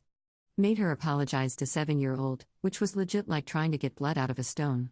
She was so mad at me and ended up crying, so we had the longest chat about some deep stuff, and I think we are okay again now. It's weird, she gets hell angry when I'm mum-ish towards her, but I've realized if I keep kind of pushing and don't give up, then it usually gets to where she opens up. I don't know what I will actually do if she does it again, so I'm praying she won't. If I can get them all through until school starts, then I think life will become a lot easier for everyone. All of them are waitlisted for in-person therapy, 3/5 through a fit about it, but I told them it's non-negotiable, and I'm anxious for that to start and hopefully get some progress, as I feel like we have hit a wall with some stuff, to be honest. But yeah, that's a snapshot of the chaos right now. Aware I'm literally just venting on here now, lol, but it's good to get my thoughts out, and I always get so much good advice here. And don't worry, I haven't gone full insane yet, and I don't hate my life, I'm just in struggle town. Keep telling myself it's temporary and school will be my lifesaver, 3.5 weeks to go. 17th update 4 days later. We have all 4 of the younger kids' birthdays coming up between 25th January and 14th February, and I just thought I'd see if anyone had any ideas for things to do. They've never really celebrated a birthday before, so they will be happy with anything, but I want it to be special, and also keep it affordable enough that we can do the same amount for them every year without having to stress heaps about our budget. Like, I don't want to give them any crazy expectations. So far, the idea is a few presents, a cake, and a one-on-one outing with me or Matt, or both of us if they want, to do something special. Next year, when they have friends here, we can do something with friends. I've asked them what they would like to do. 13-year-old wants to go out for food, just me and her, so that's cool. The others aren't too sure. The younger ones are still not over Christmas. For presents, we're kind of thinking if we spend less on the younger ones, then we can use more of the budget for the older two. I don't know, I feel guilty about it, but I know they won't care or notice, and it will mean a lot more to the teenagers to get stuff they really want. 7-year-old doesn't even know what she wants, and we have a neighbor here who has said I can have all her similar-aged daughter's stuff for free that they're getting rid of to make space for new Christmas stuff. All in really good condition and stuff she'd like a dollhouse with a whole bag of characters. And Matt found a bike on Facebook for really cheap and got it for 9-year-old because we know she wants one. She hasn't asked, but I can tell. He's just getting a new bell for it, and she'll love it. If I get her a couple more little things, then I think she'll be so happy, and we will have spent hardly anything.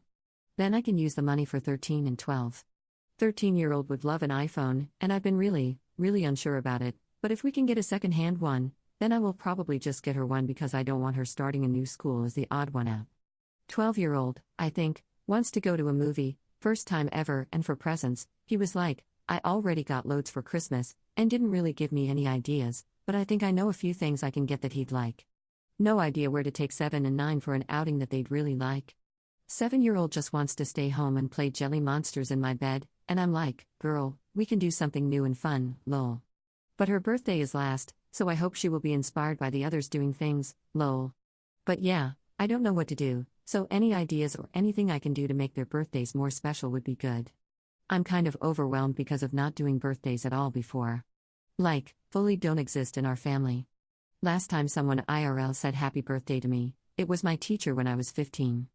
My mum doesn't agree with people being celebrated for being born, except her and my dad, and if we mention birthdays, she was like, if you want to celebrate someone, you can celebrate me since I did all the hard work. Some of her most abusive times were on people's birthdays, even though the kid mostly didn't even know it was their birthday. So the kids will love whatever we do, but I really want them to feel so special. And if I'm being a psycho thinking we can spend way more on presents for the older two, then tell me, but I don't know, I just think it makes sense. 18th update 1 day later. I want to say a genuine thank you to everyone for all your kindness and advice on my posts. Sorry I don't reply to you all, but I promise I do always read everything and appreciate everyone taking the time to read the crap I post and comment/message me. I only post to my own profile now so that only people that follow me and actually care will see stuff, and still, whenever I post, I'm like, people probably don't care anymore, but then you do. It is crazy to me that anyone cares. If I send a paragraph about one of the kids to my parents, they wouldn't read it. Posting really helps me organize my thoughts, it's like a journal or something, and genuinely, the amount of times I start writing some bullcrap, and it makes me realize I'm being a psycho or something. Lamau. The outsider POV is so good for me when I'm so wrapped up in it, and I think it's good for me and Matt, because if I didn't write all this stuff here, I'd be saying it to him and he'd be so done with me so fast, lol. Can't say thank you enough times, and if you can't be asked with me updating, please let me know and I'll just keep all my thoughts in my drafts, where I keep all the effed up stuff, Lamau. 19th update 3 weeks later. I don't know what this post is, to be honest, I guess event because we had a rough couple days and I'm down a hole in my own brain right now. Apparently Reddit is my coping mechanism, a diary that replies, lol. 14-year-old got a phone for her birthday. She loves it and says it's the best present she's ever got. Matt put some restrictions on it, and we take it off her in the evening because I don't want her getting full addicted to it. First night I took it off her, she started whining so bad, and I was like hell nah, I'm not going to fight you for it every night.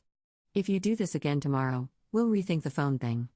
Matt and my older sister spoke to her about it heaps because she didn't want to talk to me, but the next night she came and gave me her phone before I even asked for it. After that, everything was fine with the phone situation. Thought we were all good. Talked about it and wrote down the rules so we had them in black and white. She was being pretty good and was full off my radar of issues. Until she started a fight with 17-year-old and it carried on over text and went way too far, and she made 17-year-old cry. She deleted her messages, but literally stupidest effing thing ever because I could read the whole thing on 17-year-old's phone and see what she said. I was so done, I took her phone and told her I was going to speak to Matt about if and when she could have it back. She tried saying everything she could think of to make me give it back, but I wasn't budging. So unfair because she only just got it on her birthday, but like I don't care if you got it 5 minutes ago, if you're using it to say horrible crap you wouldn't have the balls to say IRL, then it's gone. Got the usual you're not my mum speech from her, and I was just like it doesn't matter if I'm your mom or your sister or your third cousin, I'm responsible for you, so it's tough. She was mad, we discussed it so much and got nowhere. I was hell over it, and I had a lot of crap to do, so I just let her be mad and stopped even trying to sort it out. The next day, I had a rare moment of peace from the baby and little kids and was about to go speak to Matt about the phone thing, and 14-year-old comes into my room with a belt in her hand and tells me to hit her with it so she can get her phone back. She's like, I don't like your punishments, I just want you to hit me and leave me alone. Like girl WTF. This isn't the first time this kind of thing has happened, to be honest. Multiple of the kids used to tell me to hit them, but that was like a year ago when I started doing more normal parenting stuff, and they hated it. They would be, like, hell confused by me telling them they couldn't do something and would be like, why don't you just hit me if you're mad at me? Used to go round and round with them saying I'm not mad at you. They'd be like, why are you not letting me go out then? And I'm saying, because you did this or that, or it's too late and I want you to go to bed soon, or whatever the reason, and they full didn't get it. They could not understand me disciplining them but not being mad. But this was definitely different and shocked me so much, especially because it's been so long since any of them have said stuff like that, and because I am always talking about how I don't want them hitting each other, and it's a daily issue trying to get them to quit. Like, I don't know in what world she'd think I'd be like, okay yeah pass me the belt and forget everything I've said about how violence doesn't solve problems. Anyway, I took the belt off her and told her I was not going to hit her with anything, and we went round in circles about it until she legit started crying from frustration that I was saying no. yelling at me and having a tantrum and saying I don't ever do what she wants. I was getting pissed off and knew I was about to lose my crap, so I walked off and left her in my room. I was trying to create some space for her and me to calm down, but she followed me, still yelling, and then during us arguing we ended up back in my room. Matt started getting involved, and that did not help because he was struggling to not get mad at her for how she was speaking to me, and he had his scary dad voice on, which works with the other kids but turns 14-year-old into a gray rock. Had to tell him to go because as much as she was pissing me off, I prefer her to be yelling than silent, and I knew we needed to have it out because it's been a couple months of a lot of bad vibes with her. Told him to go, just keep the other kids away because I didn't need them interrupting. After I don't know how much longer, but it felt like ages, I was trying not to, but I kind of lost my crap and was yelling back at her. I told her to stop acting so effing crazy and that she wasn't getting her phone back at all if she didn't stop yelling/crying, and I was all like, obviously you can't handle having a phone if you're acting like this over it. To be honest, I was being a BTCH at this point because I know she wasn't being like this over just the phone, it was a whole stack of stuff. I could feel myself about to go on a power trip, and I wanted to do the whole when I was your age I had it way worse crap. But I literally remind myself multiple times a day not to do that, so I fought it so hard. Realized how annoying I was being, and it snapped me out of it. I had to check myself and realize this kid is legit stood there asking me to beat her with a belt, and I'm trying to be mad at her. She's honestly been so annoying recently, I realized I go into situations with her already with like half my patience gone. So I sat on my bed while she's still yelling at me, and I tried my best to just get away from my anger and think about how I could actually fix it without making things even worse. How she was acting literally reminded me of dealing with a 7-year-old. So I was like, maybe I need to try treating her like I treat a 7-year-old, which is literally just holding her until she calms down, even when she's so mad at me. It's way more awkward with the older ones, but I realized it was worth a try before I full ruined it with her and made her never come to me again. So I pulled her into my lap and hugged her. Hella awkward at first, but I was like, this is literally all I have right now. She fought me for a minute and told me to get off her. Ignored her, and she eventually stopped fighting and relaxed and cried, and then started saying I'm mad at you, but in a sad way, not an angry way. I was like, I know you are, but nothing you say will make me hit you. Sorry for yelling at you, blah blah blah. Think she needed to just cry. She felt so small when I was hugging her, and her crying was so sad. She smelled like my body spray, which got me because she has been acting like she hates me, but she still uses my stuff because she wants to smell like me, which she used to do all the time. Then I started crying. She was still saying she wants her phone back, and I felt so mean, but wasn't gonna say yes. Just kept saying we would talk about it later, but I need to talk to Matt first. I was happy that I felt mean, to be honest, because recently I didn't give a F when I have to discipline her, so feeling mean was good because it shows I like her again, I guess, lol. I need to stop typing because this is getting too long and I'm rambling, but we ended things on a pretty good note. First time in ages that I felt like I'm in a good place with her, and we understood each other.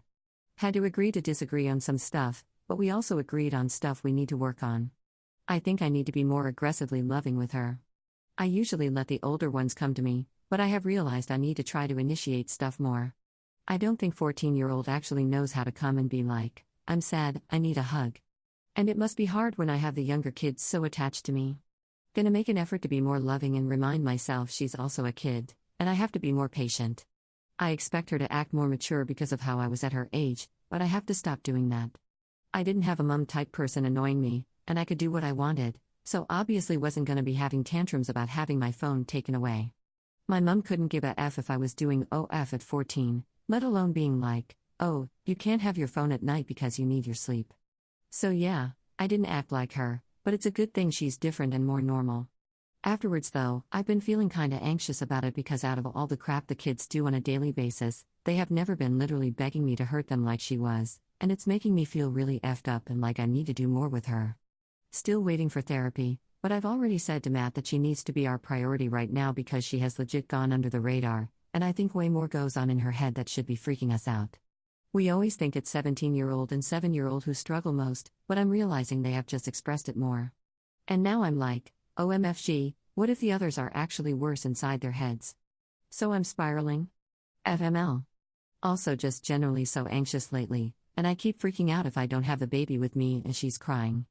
Like, I cannot trust anyone with her when she's crying, my brain is fully convinced they will hurt her to shut her up. When Matt had the kids whilst I took 10-year-old out for her birthday, I was having the nicest time, but my brain kept being like, He could be hurting the baby right now whilst I'm sat here laughing and eating frozen yogurt. Need to sort my crap out, for real, but yeah. Life is still mostly good, probably hilarious to most people, but I swear so many little things make me so happy. Like I love when I put the kids to bed and get to just do stuff like have a shower and do laundry and not have to worry about my parents or Nan being around. Used to be like the house could turn into a screaming match and horrible crap could happen at any time of day with no warning. Things are chaotic now, but because of kid chaos, not toxic adult chaos and abuse. It's so nice and I feel kinda relaxed for the first time ever. Having clean clothes always and kids who feel safe enough to get out of bed to come ask me for something. Crap like that just makes me happy. So I don't know if it makes sense, but I'm hell anxious and hell relaxed at the same time, lol. Said I'd shut up and then carried on for so long.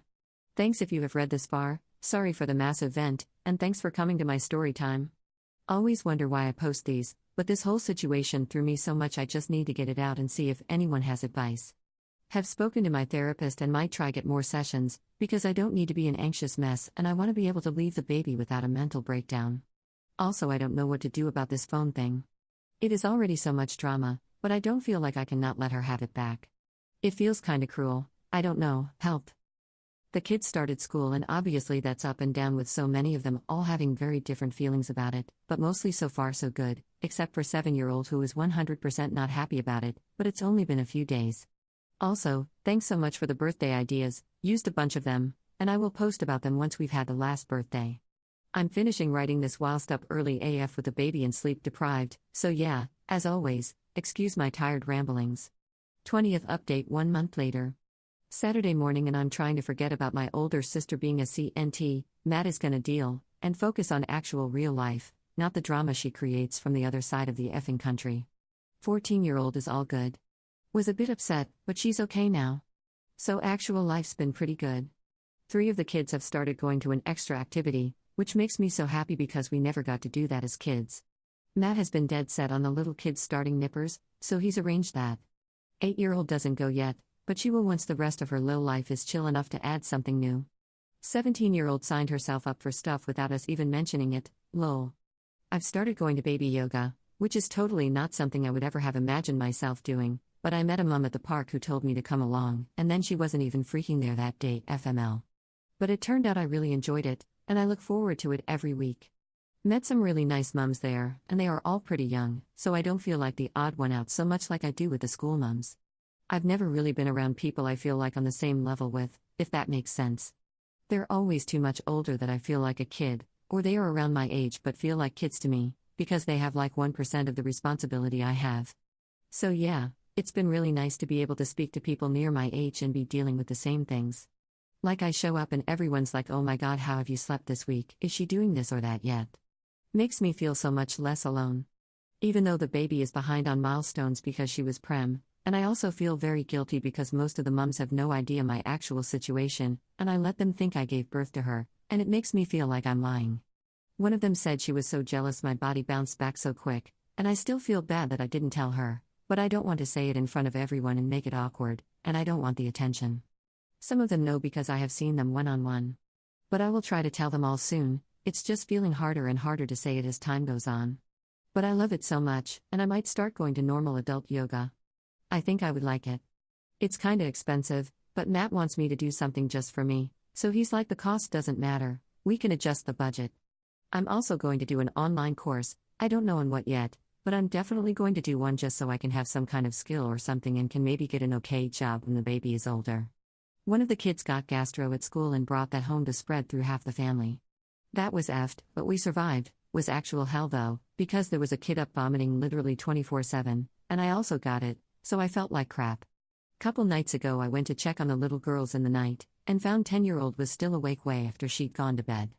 I asked her what was up. She said the tops of her feet and her hands always hurt when she goes to bed, and sometimes it takes forever for her to fall asleep. So random, but seems way too specific to be made up. Asked her a bunch about it, and she's hella chill about it, just says it always happens. She's literally never got out of bed to tell me that, but I believe her. Checked after half an hour last night, and she said they were hurting, so I gave her pain meds and I'm gonna get her into the doctor ASAP. But like, WTF. So weird. Other than that, she is doing really well recently. She stopped bullying her little sister. Can't say it was any of my disciplining, because I think that did F all, to be honest. She just decided to be nice, I guess. She's not 100% nice to her, but she's way better at not being horrible. She already has some good friends at school, and her teacher said she is settled in so quickly. Most of the kids are a bit behind at school, but she's above average in her class. Nothing to do with us, she's just super smart. Overall, she's doing the best out of all the kids for sure. She eats well, sleeps well, basically got no big issues with her. 13-year-old is his usual self. Class clown type of kid, and I told his teacher to be honest if he's being a dickhead, but he said he's fine and behavior has been good. Not holding my breath that that's gonna last, but I'll take it. Has some neighbor kids he skates around with. Bit more difficult than Lil Sis because of his annoying AF attitude, and we have to drive around to find him some evenings. But nothing terrible. 14-year-old, obviously we had some issues with and I worry a lot about her. Since the belt incident, things have been better between us. She's meant to start therapy in a couple weeks. She likes school and seems to have been taken in by a little girl gang, who have already invited her to a birthday party, and she's been to one kid's house for dinner. Trying to make time for her as much as I can, and recently that's been taking her food shopping with me. It helps for sure with our relationship and her being less moody, and she really loves to go and looks forward to it. She doesn't eat well, so it's also a way of me trying to get her more interested in food and, involve her. She's never eaten well, so not a recent issue, I'm just more aware of it now. Same with 8-year-old, swears she doesn't even feel hunger. She'll have a couple spoonfuls of rice and say she's done. But if I keep it her, she eats an okay amount. Found out she likes pies, lamau. So I make mini pies for her, and she will eat so many things in a pie that she wouldn't otherwise. She's been having a rough time since starting school. She was awful in the beginning, was like a war every morning. She was going into school crying and coming out crying. She then got a bit better, came out of school talking to another kid and smiling, and her teacher said she is a lot better and plays with a few of the kids, instead of just sitting with the teacher. I still spend most of the day thinking about picking her up, and we still get tears about school, but I think we are making progress. Sleep is better than it was, but she has nightmares often. Matt is putting so much time into working with her to help her catch up at school, and sometimes if she wakes up from a dream, he will read to her at like 3 a.m., and I just want to cry. She's the sweetest kid. The stuff she says is so funny and cute, and she is my little bestie. 17-year-old is doing really good. Had a patch with her missing the old house and school and friends, but it passed, and now she is enjoying school and has a few friends who she already acts like she has known forever.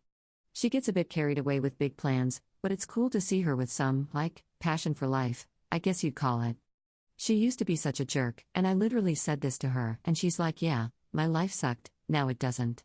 She just sees more opportunities here, and her school is better, and she's like, yeah, I'm gonna get a weekend job and get a car, and me and my friends will move in together after school, blah blah blah. I'm like, yeah, okay, we'll see, lol, but it's nice that she's excited about her life. I don't exactly want her to get a job because she needs to focus more on school since she has some catching up to do. But I also know I can't stop a 17-year-old with a mind like hers, because she will just tell me to F off. I can just indirectly suggest things and hope somewhere in her brain it lands and she thinks it was her idea. Literally my only hope. The baby is perfect. She's a tiny ray of sunshine. I can't even believe she's real still, to be honest. I don't understand how two class ACNTS like my parents can create such a perfect baby. The more I think about it, the less it makes sense to me. But they did, and honestly I'm so grateful for her. She is really healing for me and for everyone. We talk about it a lot. It's so good for the kids to have a baby in the house. They are all so gentle and sweet with her. I love seeing my little brother, especially with how caring he is towards her. I was always worried that, statistically, surely at least one of the kids would grow up to carry on the abuse cycle, but seeing them with a baby, I'm like, maybe everyone will be okay. She's obviously a lot of work, and I'm not grateful all day every day, but I couldn't imagine not having her. We are going to start giving her actual food once the doctor says it's okay. I didn't exactly think about it, and then at her last appointment he said about it, and I was like, WTF. I didn't really realize babies are meant to eat so young. I swear the rest of the kids only had milk until at least 1 or 1.5. I cried the entire drive home because I was like, how the F do I do so much baby research and I didn't realize she needs to have food soon. That's so basic, and I'm just there thinking we have another year of just milk. Had a whole breakdown to Matt, and he was like, chill, this is why she has a doctor. But I don't want a doctor to have to tell me to feed my baby, that's effed.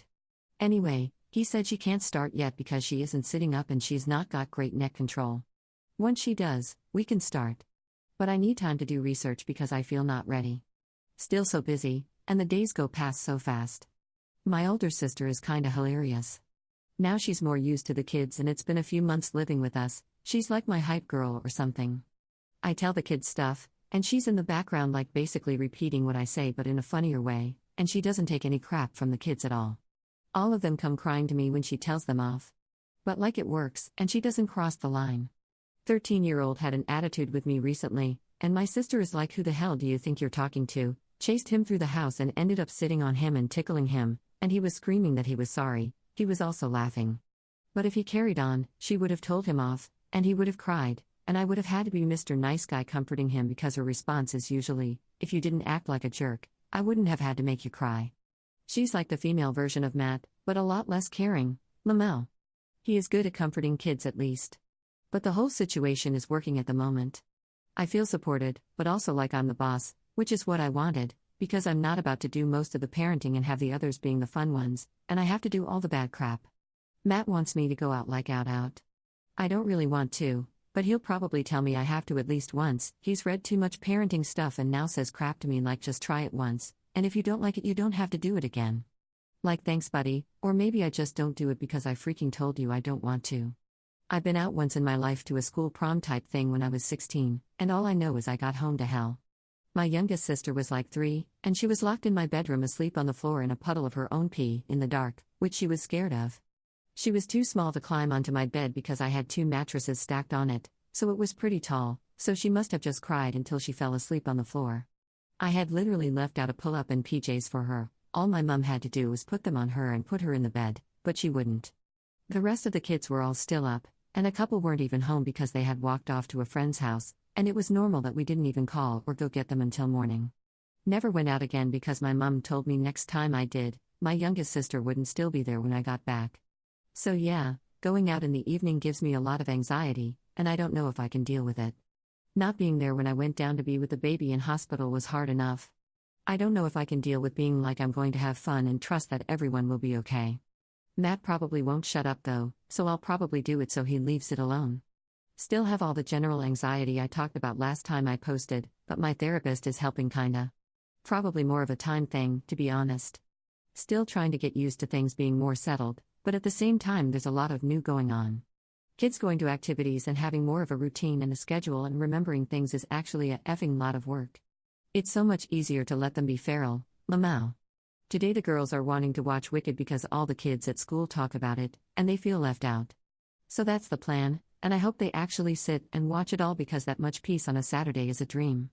21st update 3 weeks later. I'm losing my mind. I pushed past my anxiety and have been trying to have a bit of time to myself, and it was pretty good. I was getting better at actually enjoying myself and was feeling less uncomfortable about being away for an hour or a few hours. Then I had almost a whole day to myself because the teenagers all had plans. 14-year-old and 13-year-old have made friends with some kids a couple streets over, and both go hang out with them together, which makes me want to cry. They are suddenly besties and I love it. So Matt and my older sister said they would have the little kids. I'm still recovering from the effing disaster that turned out to be. Whilst I was gone, 8-year-old got second-degree burns from the sun because they let her in the backyard in the little kid pool without sunscreen or a rashi. It was so bad I had to take her to hospital to get checked out. She was violently shivering and had what felt like an insane fever, and literally her whole back and shoulders were so burned. To be honest, her whole body is basically burned, but the really bad burns are on her back and shoulders. She got an IV to hydrate her, and we got loads of creams, and I bought electrolytes for her. Not that much they could really do for her except tell me how to try to keep her comfortable whilst it healed. Then had her screaming crying because she couldn't sleep. Eventually she did sleep after pain meds and a cool bath, but she woke up heaps and I was up the entire night. Next couple days were bad as well. She popped some of the blisters. She was itching like a maniac. Got infected and needed antibiotics. Sleep was minimal. She was topless for days, and now she'll only wear my t-shirts because they are nice and big on her. She's a lot better now. We are sleeping again, and she's not constantly miserable, but still not healed, and I think some of it will scar. Sunburn is hell as an adult, but a kid with sunburn that bad is another level. I feel like I have secondhand PTSD or something honestly, and I feel so guilty about the entire thing. I'm so mad still because I told them so many times to make sure she wears her rashi, and they asked her to put it on, and she was too distracted/not listening, being an 8-year-old, and my sister is like, okay fine, it's your problem if you get burned then. Matt was apparently busy with the baby and missed this whole thing but says he thought my sister had put sunscreen on 8-year-old. Whatever happened, I don't know, but I have been so mad and had a giant fight with my sister because why is she like, I thought Matt did it, and then I get 10-year-old piping up telling me what was said/done, and I'm like huh? Did you actually say okay, it's your problem to an 8-year-old? Kids don't effing listen about crap like that. I don't even ask them, I just start putting sunscreen on them, and if they want to whine about it, they can stay inside. The older ones, yeah, it's their responsibility, but I still remind them a billion times to do it. 10-year-old got a bit burned but not really bad because she wasn't outside for long. Have put a bunch of aloe gel on her, and she's been fine. But my sister was making me so mad, I legit nearly gave her a black eye because she was all like, well I guess she'll wear it next time. Lost my crap, and Matt had to physically separate us. Lucky she went back to work the next day, because I swear I was gonna bash her if she didn't STFU and start acting sorry or maybe took some responsibility. Haven't really spoken to her this week, but she texted me she was sorry. I think Matt told her to be honest, though. We'll be okay, but if she brings it up and starts talking crap, I don't know if I can be the bigger person. But like, why do I spend my life talking about sunscreen and everyone's like, yeah of course, and then as soon as I leave, it's like they delete their brain cells. I have got about 10 different sunscreens in a box by the door and everyone gets told 1,000 times to put it on. Everyone has listened to me telling the girls they need rashis and hats if they want to stay outside for a while. But apparently my sister doesn't think about it because we just got burned when we were kids and that was life, and you learn to look after yourself. Which is dumb AF to even think is okay. And for how long 8-year-old was outside, Matt should have also thought about the fact she'd need more sunscreen even if my sister had put it on her to start with. I barely even let them out in the middle of the day anyway, because UV is like 10. He's apologized so many times and offered to take her in the night and do all the creams and whatever, but surprise surprise she only wants me. Lots of crying about wanting me to hold her but not wanting me to hold her because she doesn't want to be touched. Only solution is me laying down, and she literally lays on top of me like a sloth on a branch, and after a bit, she says my body is too warm and it's hurting her. Matt has been helping with the baby and the other kids, but I kinda shut down and, to be honest, had a day where I was like, I don't even want you to help me, I just want to be by myself and do it by myself. Like I want you gone. Started telling him to get a FIFO job, like our sister. But obviously didn't mean it, Lamau. Anyway, we had a talk, that I didn't want to have and he made me, which yeah, was necessary and I was being difficult and very annoying, but I was too tired and mad at the time, and we got past it and I'm not being so icy now and I'm letting him help. 17-year-old is my new bestie I guess, because she has had an attitude worse than mine this week with Matt, and she's talking a lot of crap about when our sister gets back and what she's gonna say to her. Been bitching about the whole situation constantly. I legit had to be like, I'm enjoying venting to / with you, but we need to chill a bit. She's like giving me advice all the time, and at one point she kinda crossed the line with Matt and I had to get involved and tell her to quit, and then later on she's like, I know you guys try to act all united front or whatever, but you don't have to do that with me, I'm almost 18. Lamau like no, I'm not trying to be united front, I'm just saying you don't need to be such a dick, and she's not 18 for like 7 months. Honestly, can't be asked, it's been the week from hell and my Kmart trip and walk and smoothie were not worth it. I was literally laying in the park trying to convince myself not to go home, and now I wish I had just listened to myself and maybe got to her and got her out of the sun with just a regular sunburn that I could be mad about, but not losing my mind mad. 22nd update 1 month 2 weeks later. Hey sorry I forgot to ever do an Easter update. I started writing it and then didn't get to finishing and posting it, because a billion kids and a teething baby happened. So here it is, plus everything since then. Everyone I asked on here basically said do an egg hunt, so I did that and also got all the kids a big chocolate egg. Plus, our cute AF old lady neighbor came over with chocolate bunnies for everyone. For the egg hunt, I told the teenagers not to take the obvious ones and to let the youngest two get them. 17-year-old didn't want to do it, which is like yeah, could have seen that coming. Wasn't really expecting her to, but the others wanted to, which kinda surprised me. Pretty much 5 seconds into the egg hunt, 8-year-old was like no, I don't want to do it, came and sat down and was crying and insisting she wasn't doing it and like I won't find any. I think she gets intimidated by the other kids and it seems like conflict, a competition, which she hates. 17-year-old straight away was like I'll be on a team with you and got her to go look for some. The others had already got most of them, but she found a few. I don't think she really enjoyed herself, to be honest, and she's not a big eater, so she was done after one small chocolate egg and was basically withdrawn the whole day. Tried to find something she'd like, but she was in a super clingy mood and nothing interested her. She turns into a zombie, basically, and doesn't want to do anything except be my shadow or Matt's. Cries if she can't be with one of us, but that's pretty much the only reaction we get to anything when she's in that kind of mood. Didn't want to do an egg hunt herself or do Easter crafts or basically anything. She came out for a walk with us, but didn't talk, and Matt had her on his shoulders most of the time. Then she just watched TV whilst everyone else played board games. Total depresso mode. Next morning, she was more normal and played with the little Easter chicks I got, and is still completely obsessed with them. She has built a house for them out of, toilet paper tubes and egg boxes. She has a little basket of toys, and I found her chocolate bunny in there and told her it's not a toy. She was fully insisting she wouldn't eat it and she wanted to play with it. She was also keeping the eggs to play with, apparently.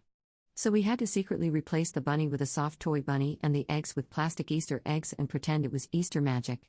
Took a bit of adjusting, but she's okay with the replacements now and named the bunny Chocolate, Lamau. She just loves to cling to stuff.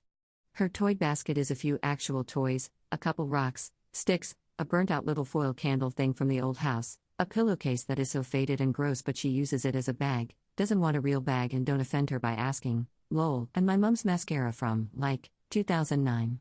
She's such a weird kid, but, at this point, I'm like whatever, just do what you want as long as you're not hurting anyone or yourself, I don't care. In the car, she randomly started talking about mum and dad and saying she was worried they didn't get any chocolate for Easter, and the other kids started laying into her so bad and would not stop. I legit had to stop the car and yell at them. I drove back home, because I was not going out with them after that. We did talk about it after and we're all good, but Matt was pissed off and told them the next time they gang up on their little sister, they're losing privileges.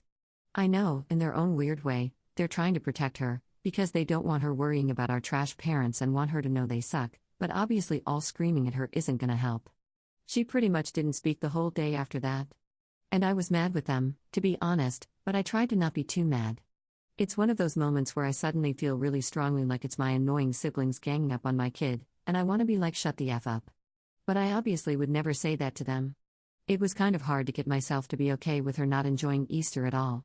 If I think about it too much, I get upset, because I really want them all to have fun memories of holidays. But she's just gonna remember crying and not joining in with anything, and it's depressing. Hopefully, next year she will enjoy it. Everyone else mostly enjoyed it and were pretty excited about doing real Easter things for the first time. Since then we've been doing okay and everyone's alright. 3 kids are in therapy and that's going mixed lol, but 2 of them are doing well with it. And the other 2 basically aren't a good fit for therapy right now, so we are leaving it and will reassess in future. Other than that, they have all been pretty feral in general, but they're well settled at school and everything and haven't had any big dramas with them, just normal sized dramas, lol. 13-year-old is not into being told what to do at all at the moment, so instead of being dickheads, we are trying to give him the impression he has some freedom, while still controlling the situation. Mamau. Like he hates being told to go to bed. Before, we were saying in bed and lights out at 9:30, knowing it would be closer to 10 after he was done arguing. Then we changed tactics and just tell him he needs to be in his room around 9, but don't mention bed. And guess who has been asleep by 9:20 most nights? Because he has F all to do in his room, and he doesn't have any electronics anyway, so he just goes to bed and he doesn't feel like we are bossing him around. He can be a real pain in the ass, but he's also the sweetest kid sometimes, and I know he isn't exactly being difficult on purpose. Things with my older sister are okay, but still a bit tense since the burn incident. Not really much to say there, it's just a time thing I guess. She hasn't babysat since then obviously, but she has done some stuff with the teenagers, like taken them out a few times. My mum is at my nan's and seems like she had a moment of realization that we are actually gone for real, and it was like she was upset about that for a sec. Even asked me questions about the baby. Back to being a CNT now though. Matt can do school drop-off now, and 8-year-old has been fine about it since the first couple times where she was a bit upset because she likes me to take her to school. But now she's fine. Except when some other kid's mum said, "Wow, you look just like your dad" to her, and she came home and cried because a lady said I look like a boy, Lamau. And I think Matt almost cried from someone assuming he's the dad, lol. He prefers when people tell him he looks too young to have a kid. But she looks 4 and he looks older than her, so obviously they go straight to dad, lol. We got kiddo a huge pillow meant for pregnant women, because someone messaged me suggesting it. And OMFG, it's a gift from God. For real. She loves that thing. I put her in there and call it her nest, and she's been sleeping heaps better. Still some wake-ups, but even then she usually asks to go back to her own bed once she's calmed down. We are down from like 3+ wake-ups to 1 or some nights 0. It's crazy good. The baby is sleeping well now too. She sleeps with me, didn't want her to, but here we are, and I have done everything to make my bed safe for her, and I'm actually getting good sleep now. She sleeps 6 to 8 hours straight recently, sometimes even 10. We were still doing night feeds to try to bulk her up, but doctor said we can stop, and she's finally allowed solids, so we've been doing all that too. Hoping she'll get chunky now and have baby rolls. She's already the chunkiest baby we've ever had in our family, and she's not even a chunk. She's the smallest of her lil baby friends from baby yoga. But corrected age, she's not a concerning weight or anything, she's all good. Finally was recovering from Easter. I don't know why it upset me so much, but it did, and then it had to be freaking Mother's Day. Which somehow went better than Easter. Youngest 2 made cute crafts for me at school and were okay really, just a few moments of being upset and some acting up. Middle ones were worse, not that they said much, but they were acting weird. I expected that though. 17-year-old was fine, and she made me a card from the baby, which was adorable, and she was making me laugh because when I said thanks and how nice it was, she was hella serious like it's not from me, it's from the baby. You know, the baby who can't read or write and doesn't even know my name. That baby. Mamau. Matt sorted some little presents for me as well. And then it was my birthday, and he got me more stuff. The kids were all good on my birthday too, so there weren't really any dramas. My first real birthday ever, and I didn't actually want to do anything or acknowledge it, to be honest, because I didn't want to upset things with the kiddos again, and it felt like there had been a lot going on, and I had been wishing holidays and events would just not exist so we could avoid all the issues. But Matt insisted, and they were all fine. It was weird to celebrate and kinda awkward, but nice. Not much else has been happening. Daily tears and injuries, and always something going on, but that's gonna happen with so many freaking kids. The 13-year-old has been fully banned from play fighting the Lil sisters because he is getting stronger and doesn't seem to realize his own strength. Threw his sister into the corner of the couch so hard she lost 2 teeth. Lucky they were baby teeth that were slightly wobbly already, or I think Matt would have had a full meltdown. Lamau. Tooth Fairy had to pay her big for the teeth plus trauma combo. The next big goal is to take them on a camping trip before the end of the year for their first time. Seems like a lot of work, but I want to try to do it if we can. I still have anxiety obviously. Haven't found a cure for that crap yet, and, to be honest, it feels like the kids prove my anxiety right on a daily basis at this point. Anxiety saves feral kids' lives. It's kind of funny really, and I am not being too depressive about it, especially as the extreme anxiety about the baby isn't so bad now, and that feels like progress because that was the one thing that was making me full psycho. I still have anxiety about her, but I told the doctor at the last visit and was basically told, yeah, welcome to motherhood, you don't need therapy for those concerns, they are normal. So okay then. All good in the motherhood. 23rd update 1 month 1 week later. Recent super fun times I've been having with the gazillion kids, consider this a birth control ad. Winter is here and it's been raining, so I've had kids getting cabin fever because there's not a lot of indoor activities to do that aren't expensive. I've bought them some stuff to try to keep them entertained, like paint by numbers sets and stuff. They've watched a lot of TV and I regret that because it's never worth it. Like, they argue over it or it just puts them in bad moods and I have to fight with them to turn it off. They literally never used to watch TV anyway, so I wish we just didn't have one now. It's fine when one kid is watching it, but as soon as it's a bunch of them, they are fighting. Or they're like, we are watching this movie, then this show, then this show, then this movie, because everyone picked one, and I'm like, yeah, hell no, you aren't gonna sit there for 6 hours whilst everyone takes turns. Compromise or it's going off. That doesn't usually end very well. I need the rain to stay away so they can go outside all the time and stay 10 meters apart. Had the worst day ever recently, starting in the middle of the night with the youngest and an insane fever. Took her to the hospital and she had a bad UTI. Makes sense because she had been bedwetting again and I was trying to figure out why, so it was partly good to get a reason even if it did suck. Antibiotics for her, which she of course hates, and had to be wrapped in a towel and needed 2 or 3 of us to get her to take them. That was traumatic hell. Then my little brother had a double ear infection. So I had both of them off school. Getting the youngest back to school was another kind of hell because she loves being home and it's like a whole readjustment again sending her back, with all the tears and everything. Plus, When my little brother woke up that morning when I was at the hospital, he thought I had left and got very upset. Luckily, Matt realized pretty quick and explained everything to him, but anxiety like that doesn't just vanish, and he has been a little up and down emotionally about it since. He is clingy, but also struggles because he tries to hide it in front of everyone, but I can tell he wants to be with me really bad.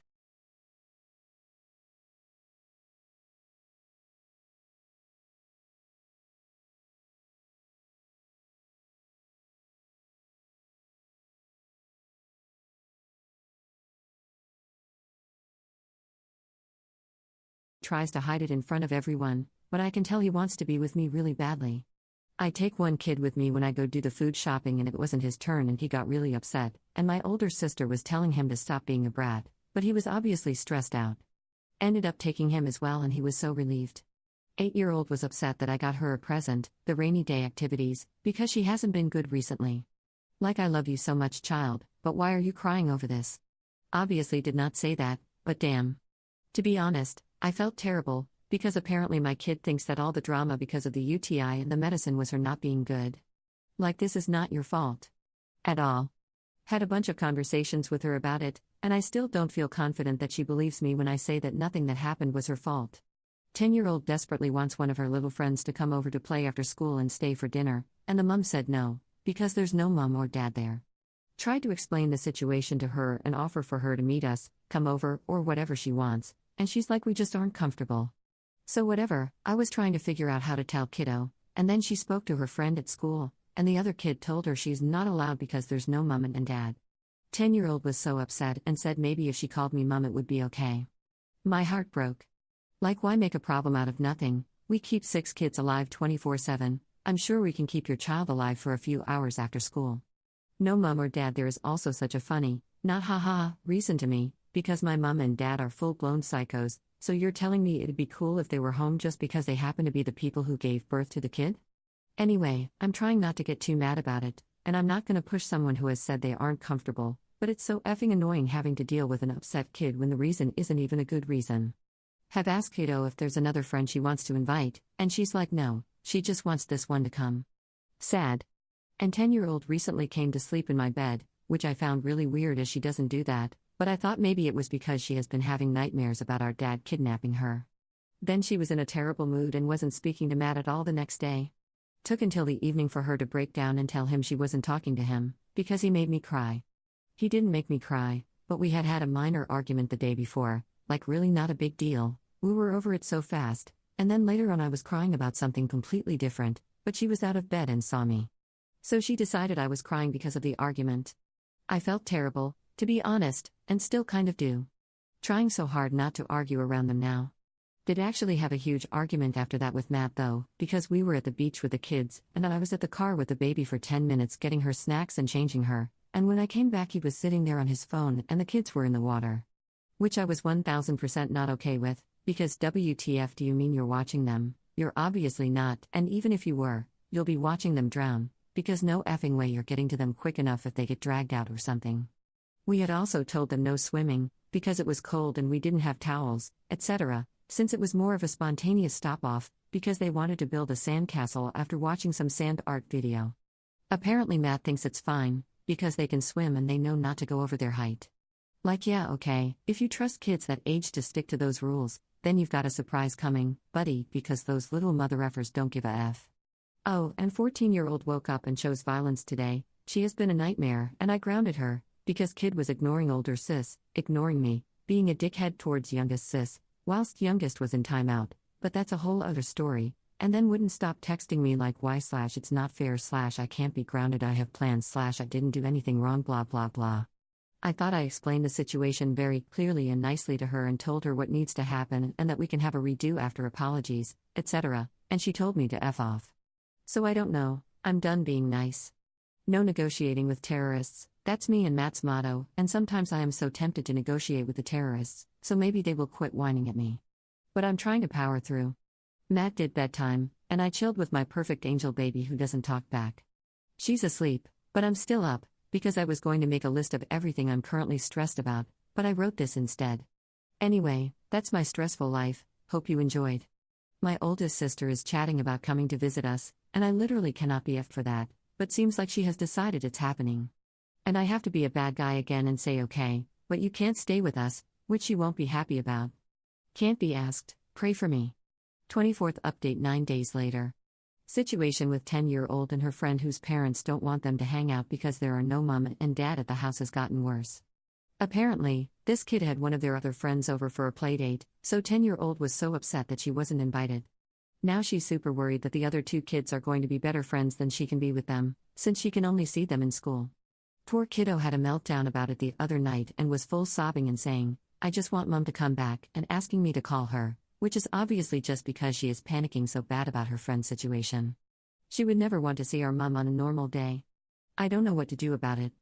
I want to invite the other kid over or try to set up a playdate at the park, but I'm also scared the same thing will happen if her parents are friends with the other parents. Kiddo does have other friends and plays in the park with some who live around here, but she really just wants her bestie to be able to play after school. She said now her friend has been saying, "Where are your mom and dad? Why can't they just come back so my mom lets me come over," etc. So 10-year-old has been coming home talking about everything and asking a lot more questions than she usually does. She said she's scared she won't get to go to her friends' birthday parties, and, to be honest, is just full spiraling and worrying about all the stuff she might get excluded from, and it's really breaking my heart. I don't think she would be excluded from everything. I think the parents just don't want their kids at our house because they obviously think we're a effed up family, and they don't want her at their house because it will be awkward when they won't let their kid at ours. I don't know, that's just what I'm guessing. The mom of the other kid is not the kind of person you can argue with either. I get the feeling she will just keep saying no because she seems stubborn. I don't know about the mom of the second kid. Maybe I'll try to find her to speak to her at pickup. I spoke to their teacher, and she basically said she can't really do much unless there's an issue at school, but she will try to figure something out if she can.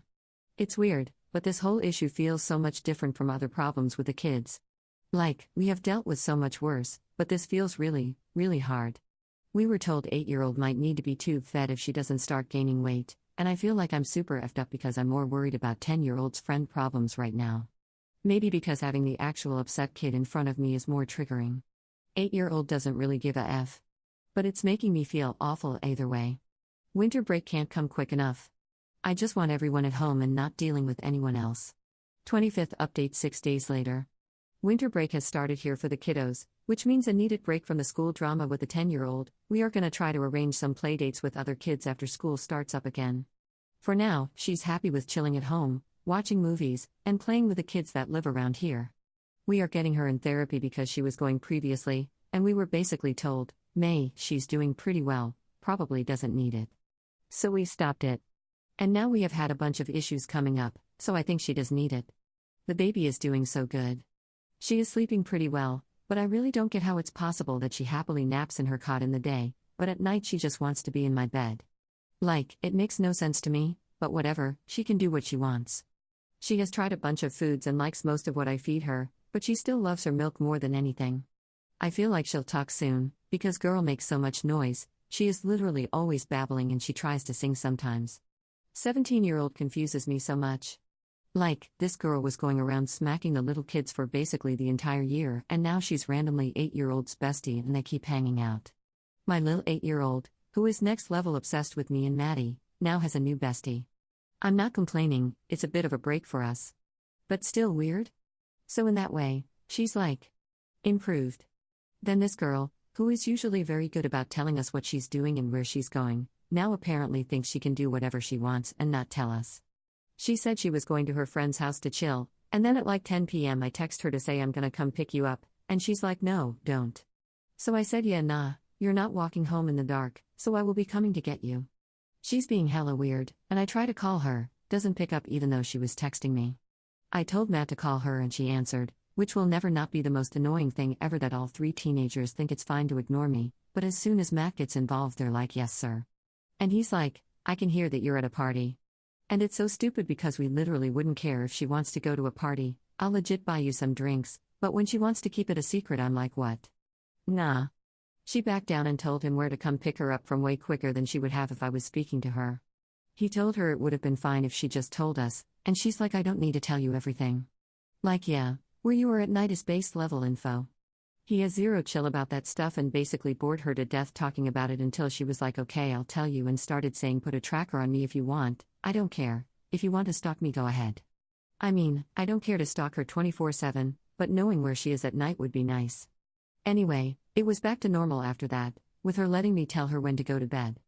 Every night I'm like, do I need to tell her or nah? I almost don't bother, and then I do, and she acts like I'm annoying, but she goes to bed. Literally never argues or whines about it, because if she did I would leave her alone. Like I don't need to be telling her when to go to bed, I don't care. But she obviously wants to be told. She's getting a weekend job to pay for a gym membership, because she's getting into health and is all about clean girl aesthetic at the moment. She's just gonna do one shift, and we're gonna pay for half her gym, and then she should have some extra money left over as well. And Matt said he will go with her to the gym, which she was very happy about, because she was scared about figuring all the machines out and being embarrassed. She's gonna be 18 soon, and I don't know what to even do about that, because like nothing's really gonna change. It's not like she has heaps of rules or anything right now, but she thinks she's getting promoted. She found me, Matt, and our older sister sitting outside late the other night after everyone went to bed, and she was pissed off that she wasn't invited to our meeting. And we were like, this isn't a meeting, we are just chilling, you can sit with us. So maybe we have to pretend like we have meetings and start inviting her so she feels part of the club. But there is no club, there's just Matt trying to stop me and my older sister punching each other in the face, kidding, kind of. My oldest sister is coming to visit after the kids go back to school, because I said don't effing come when they are on break, because you won't be seeing me. I'm pretty stressed about it, but also a tiny bit excited to see her, because she was literally my mum for my whole childhood, so I miss her in a way. Even if she is a CNT. I'm hoping she'll be okay and not too intense, and I can actually have a nice time with her. I'm gonna wait until I see her to decide if the kids should see her or not. Right now I'm thinking no, and if you saw her text with 14-year-old when I posted them, then you'll know why. But I don't want to say 100% no yet. We'll see.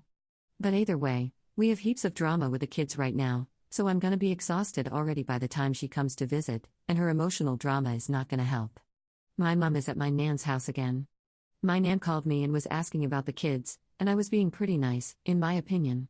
Then she asked for photos, and I said no as usual, and then she got hell upset and said I'm evil basically for not letting her see her grandkids, but didn't make an effort to see them when we were living in the same effing town as her. And I almost felt so guilty and horrible about it. Then I heard my mum in the background. My nan is like, no, that's your aunt. Like I don't know what my own mum sounds like. Call ended. Oops, so sorry the baby hung up on you, have a nice day. 26th update 4 days later. My mum texts me on one of her rants again, like you have to press see more or some crap on the message because it's so effing long, and was going on and on about wanting to see Sienna and the emptiness she was feeling that she thought was from my dad being away, but was from missing Sienna. I don't know anyone called Sienna. So I replied, who the F is Sienna? She sends me an angry message back saying Sienna is the baby, and she can't believe we don't call her real name. How effing psycho can she be? She barely even acknowledged her existence, let alone named her. She's obviously just decided this recently. Then she said she told me last year she was going to call the baby Sienna, and then almost named her August because of her being born in August. She was born in September, but then kept Sienna. She didn't tell me she was pregnant, let alone tell me her baby name ideas. Like what planet is this BTCH living on, because I don't think it's Earth. Anyway, that was weird. Didn't really bother me, but was just another moment of thinking WTF goes on in her brain. Like how is she a real person? Then I told my older sister, and she was like WTF, the half-sister she speaks to has asked about Sienna before, and my sister ignored it because she thought she had sent the message to the wrong person. So my dad must have told his other kid about the baby and called her Sienna. And I don't know why that annoyed me so much, but I was like WTF? Why are all these people talking about my baby and calling her the wrong name?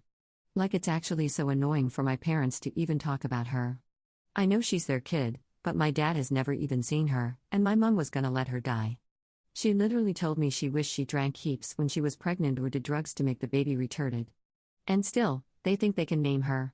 Then I was just mad because someone random told me the other day that I could still give the baby up for adoption and get my life back. You know, the baby that is 10 months old. Like I'm just gonna be like, oh yeah, actually, bye. So crazy to me that anyone even thinks that could be a thing. Do people not have family that they love? No one is just gonna give away a baby that they love because their life might be easier. It makes no effing sense. I know that most people didn't want me to keep her and it was selfish of me or whatever, but I didn't mind people sharing their opinion before we took her. But 10 months later, it's so effing rude to say crap like that. It makes me feel sick to imagine her going to live with strangers. People still say it about the rest of the kids sometimes as well, and that's just as annoying. Like, who am I going to give them to, and how would I be okay with doing that? Also, would love to know in what world I give the kids away and $1 million falls in my lap. People act like I'd be laying on a beach somewhere, studying medicine and playing the harp if I wasn't looking after 1 billion children. People like me don't live in Disney World. I'd be struggling to live, with a crap job, no money, alone, because I would have given away all the people I actually love, and I have too many trust issues to be with anyone else. Literally 0 reasons to get up in the morning. Probably end up on drugs to deal with the guilt of not keeping my siblings. Like, nothing about it would be nice. My life wouldn't be good because I was free. Free to do what and with what money. Right now we don't have to worry heaps about bills, and I don't have to use a calculator whilst buying food because the money from kinship is enough to cover what we need. That's never been my life before. Being able to get what we would like to eat for dinner is crazy. Kids in clothes that are clean and fit them is crazy. Kids with food for lunch is crazy. I always say that if little me went to school with my siblings right now, she would think they were rich. I can't go around complaining about my life because it would be insulting AF to little me. I'm about to feed the baby avocado. Avocado. We are not avocado people. That's rich people crap. The baby has never had a nappy rash, she's never been hit or pinched or anything, and she's the biggest 10-month-old our family has ever had, and she's the smallest 10-month-old at baby yoga. Oh yeah, she goes to baby yoga. Eats avocado and goes to baby yoga. That's not even a different planet from how the rest of us grew up, it's a different universe. The rest of the kids are completely different people from 18 months ago, and pretty much every day a kid does or says something that makes me really proud of them. Even if it's a small thing that seems like nothing to normal people. Like 13-year-old didn't come and find me to make sure I was still in the house yesterday morning when he woke up. He just went and put the TV on. And that's the kind of stuff that makes me happy. Obviously, some days are terrible, and the kids can be the most annoying lil mother effers in the world sometimes, but overall things are good. I don't want to be free from them, because it's not like they'd be erased from my brain. I would be so effed up if they were gone and I had to wonder how they were all the time. At least now I get to watch them and yell at them, whilst they fight each other, instead of rotting by myself and thinking about them fighting each other. School holidays right now basically mean I'm a referee, and they like to play mind games with me by acting like they want to kill each other 1 minute and then being best buddies the next. So fun? Not really. But I still wouldn't give them away. Just in case anyone else wanted to tell me to go be free and live my own life. This is my life, and there is no getting away from it, lol. I don't need to lay around thinking about reasons to get up in the morning, because I have a baby who wakes me up squishing my face and laughing for no reason at 5 a.m. Then I get up to feed her. And bam, there I go, still alive and not doing drugs and eating healthy food, because I'm making healthy food for the tiny girl, so why not make myself some too? No time to rot or think about my horrible parents being CNTS. 27th update 2 weeks later. We survived the school holidays with a lot of fights, a lot of movies, one kid turned hairdresser cutting off their own hair and saying they didn't, Lamau, and one ed trip. 10-year-old had a bad bike accident and had so many different cuts that I didn't feel confident dealing with them myself and honestly almost threw up while trying, and I'm not even that squeamish, and she was crying so much about her wrist hurting I thought she broke it. She threw up and I was like, yeah nah, we need a professional because this is too much. I literally called Matt crying, and he came home from work. I took her in to get checked out and cleaned up and bandaged, and she had to get an x-ray. But it wasn't broken luckily. I wanted Matt to take her, but the shrieking when I even suggested it was like, okay, I guess I'm going. Lol. The nurse told her no bike riding without shoes, which was good because I have told her so many times, and literally that day I said to her to put shoes on before she went outside and she's like okay, and then immediately takes them off. I don't think the crash was because of no shoes, but she literally lost a chunk of her big toe. So I sent her back to school looking like she'd been to war and wearing her big sister's Crocs because her toe hurt in any other shoe. She didn't sleep well for a couple nights after and was just feeling unwell in general. But just looking at her cuts made me feel unwell, so makes sense that she felt like that. Oh, and the second worst thing about the holidays, Matt grounded our little brother without asking me, and I was so effing annoyed because who the hell wants a 13-year-old boy home 24/7 who wants to be as irritating as possible to try to be let out. I was so close to being like you can go out, but don't tell Matt. But I didn't because I didn't want another argument. I survived, but it was rough AF. Then after the holidays ended, my oldest sister flew over for a visit. It was kinda awkward to arrange because she said she was gonna come, and I had to be like okay cool, but you can't stay with us. She didn't take that so well. But as I told her, she called my 8-year-old an energy vampire multiple times and has tried manipulating the older girls to go stay with her behind my back and a crap ton of other crap, so yeah, big surprise, I do not want her staying with us.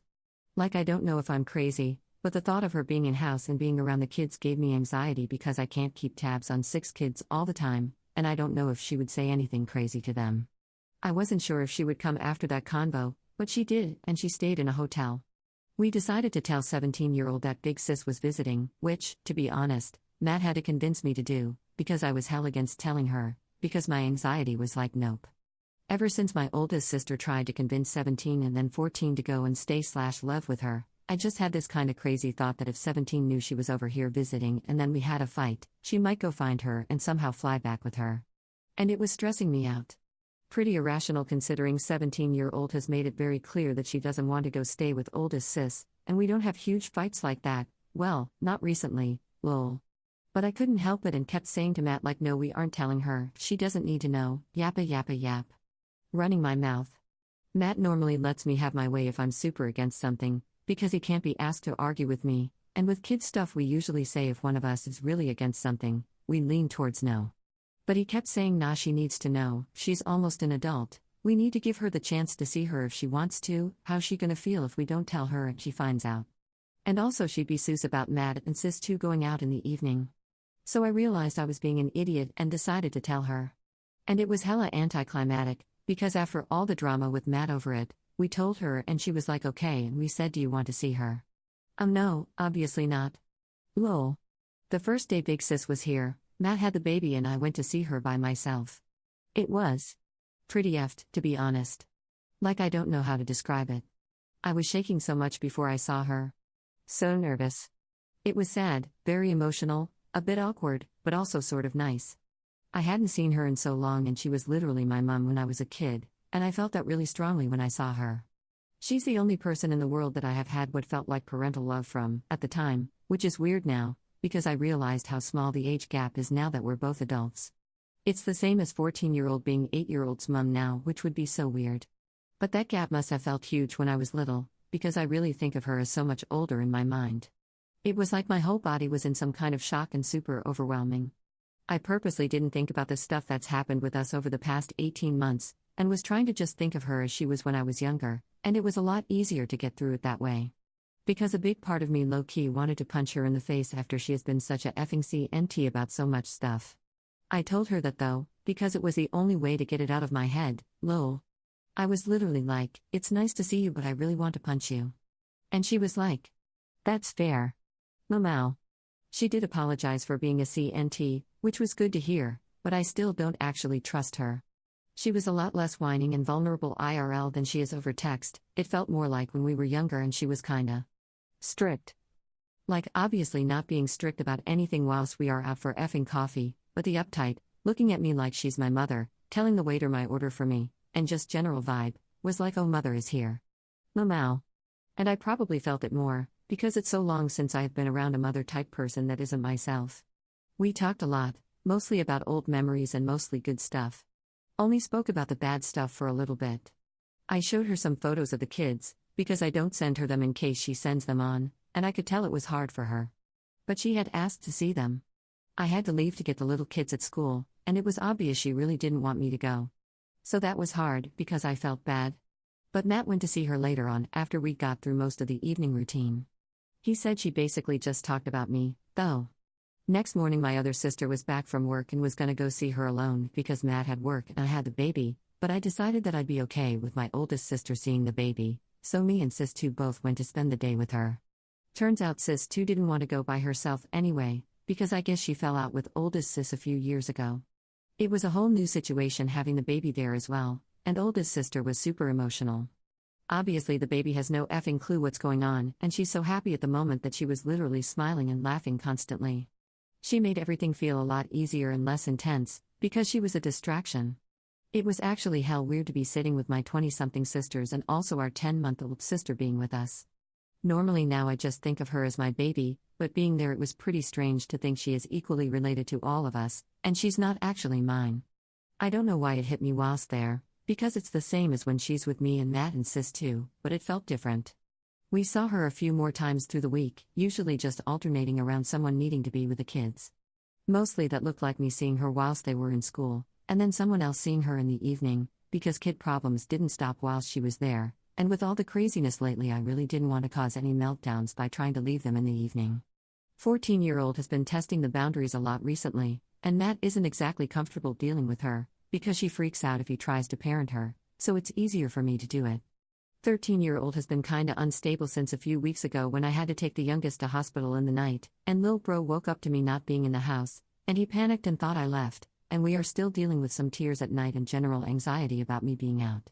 10-year-old gets upset if I don't put her to bed when I'm at home, let alone if I was out, and after her accident she's been even more clingy. And 8-year-old is 8-year-old. Girl is never happy unless she's stuck to me like glue. Plus, just coming off school holidays, we have had to readjust to going to school again, which is always so rough for her. Every night going to bed, she is crying about not wanting to go to school. And she is not sleeping well again. Not to mention the baby, who is in her Velcro era.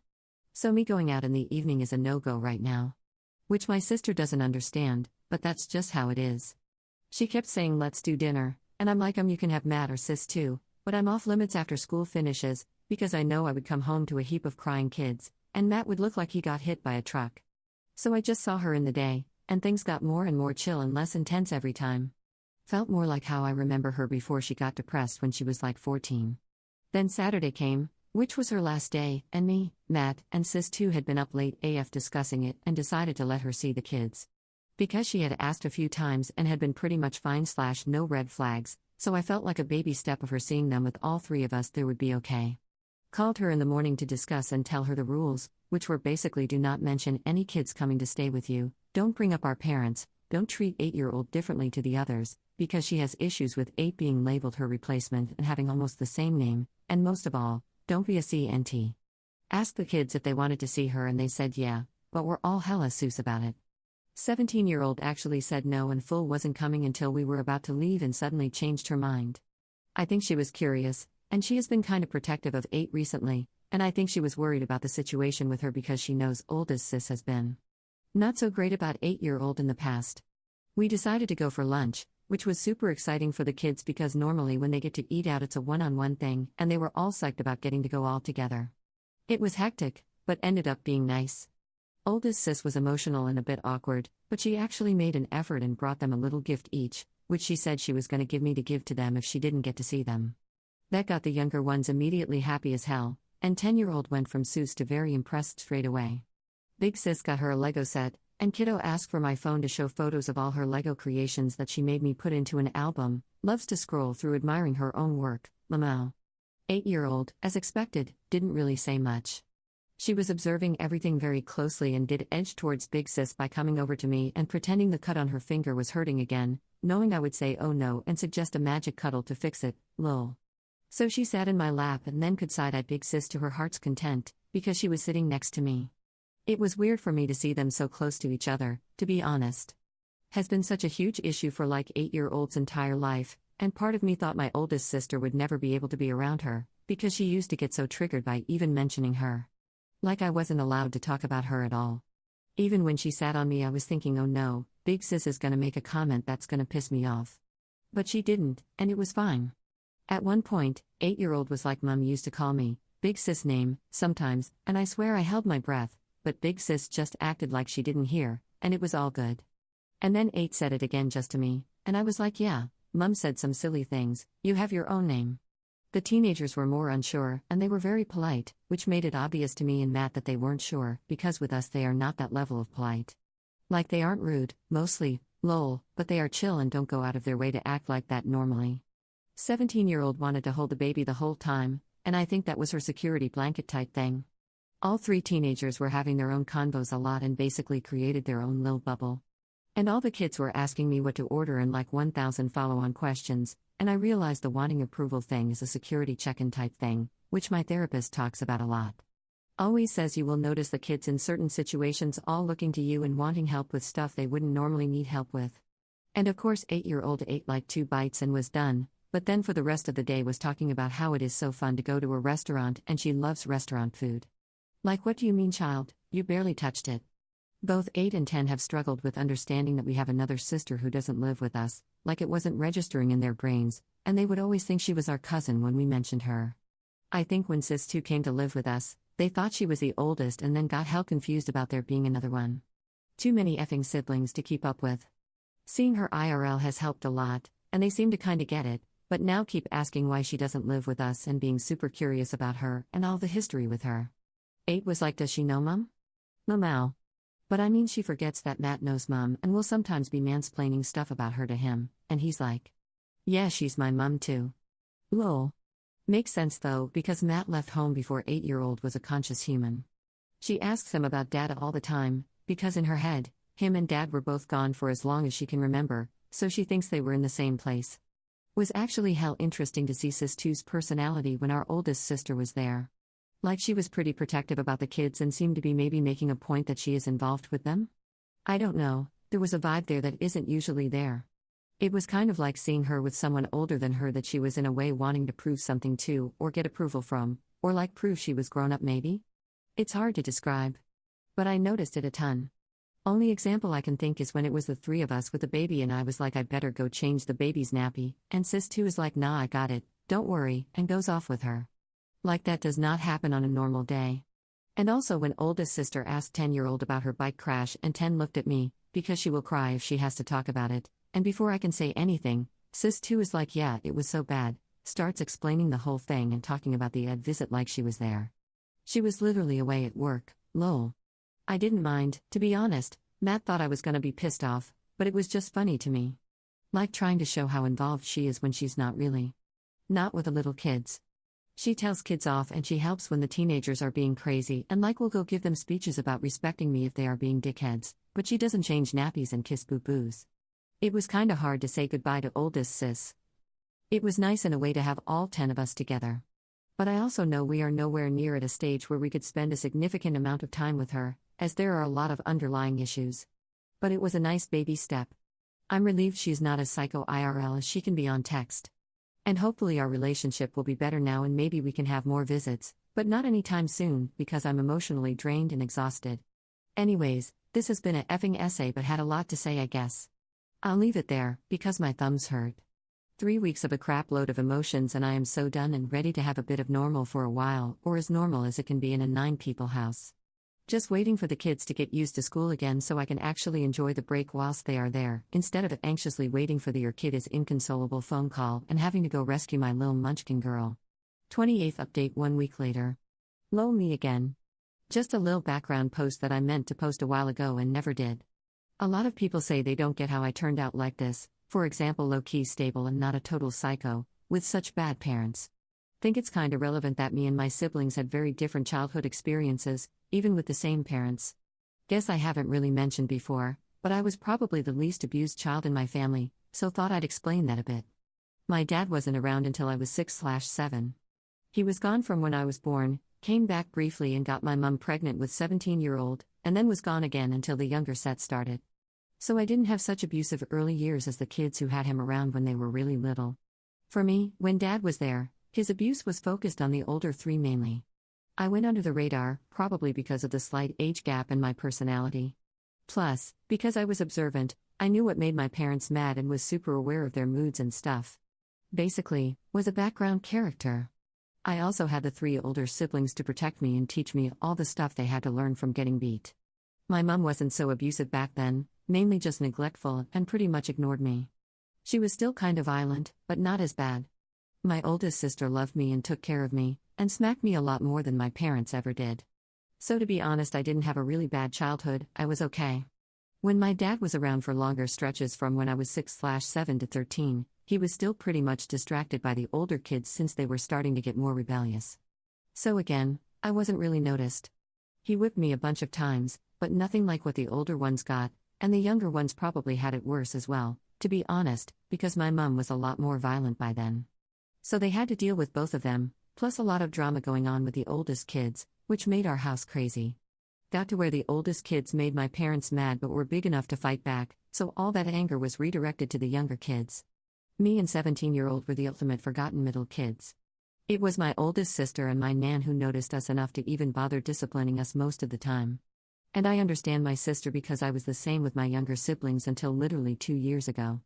Was the logic of like, if I smack them, they'll stop and then mum/dad won't beat them. Obviously have trauma, but I swear most of it is from the stress of trying to protect the kids. My dad was awful, but after he left the last time, my mum was crazy bad. Like, I had to lock the little kids in the bathroom with me whenever I showered, for years, so they weren't alone with her level of unpredictable violent. Literally 0 to 100 in a second with my mum. My dad was more predictable, even if it mostly was like, yeah, he's in a bad mood at the moment and I predict he's gonna throw that toddler across the room kinda thing. With my mum, we'd think she was gonna be in bed all day, and then next second she's up, dressed, and beating someone. Somehow, with all the horrible stuff that happened, the first thing I really felt terrified by, and that affected me a lot, was when my oldest sister left and my dad left, and my mum was basically screaming at me daily to get rid of my youngest sister, who was a tiny baby at the time. It was like I had found a stray animal and wanted to keep it, with a constant "if you want it you can take care of it" speeches. Like, anytime she cried or whatever, my mum was threatening to leave her outside or just screaming at me to take her away and not bring her back. It was 1000x worse than any physical abuse, because I was literally 13 having to keep a baby alive and going into full blind panic every time she started crying. It was the most stressful thing ever. I used to literally lose my peripheral vision and get this shimmering stuff all in my eyes that would make me basically blind, apparently a stress-induced migraine I found out last year, lol. But before all that, I think my childhood was honestly okay. Not by, like, normal standards, but by our family standards I was doing alright, lol. It got a bit more stressful whenever my oldest sister got to, like, 14/15 and turned hella depresso, and I had to look after my little brother as a toddler, because no one else was doing it and my mum had it out for him.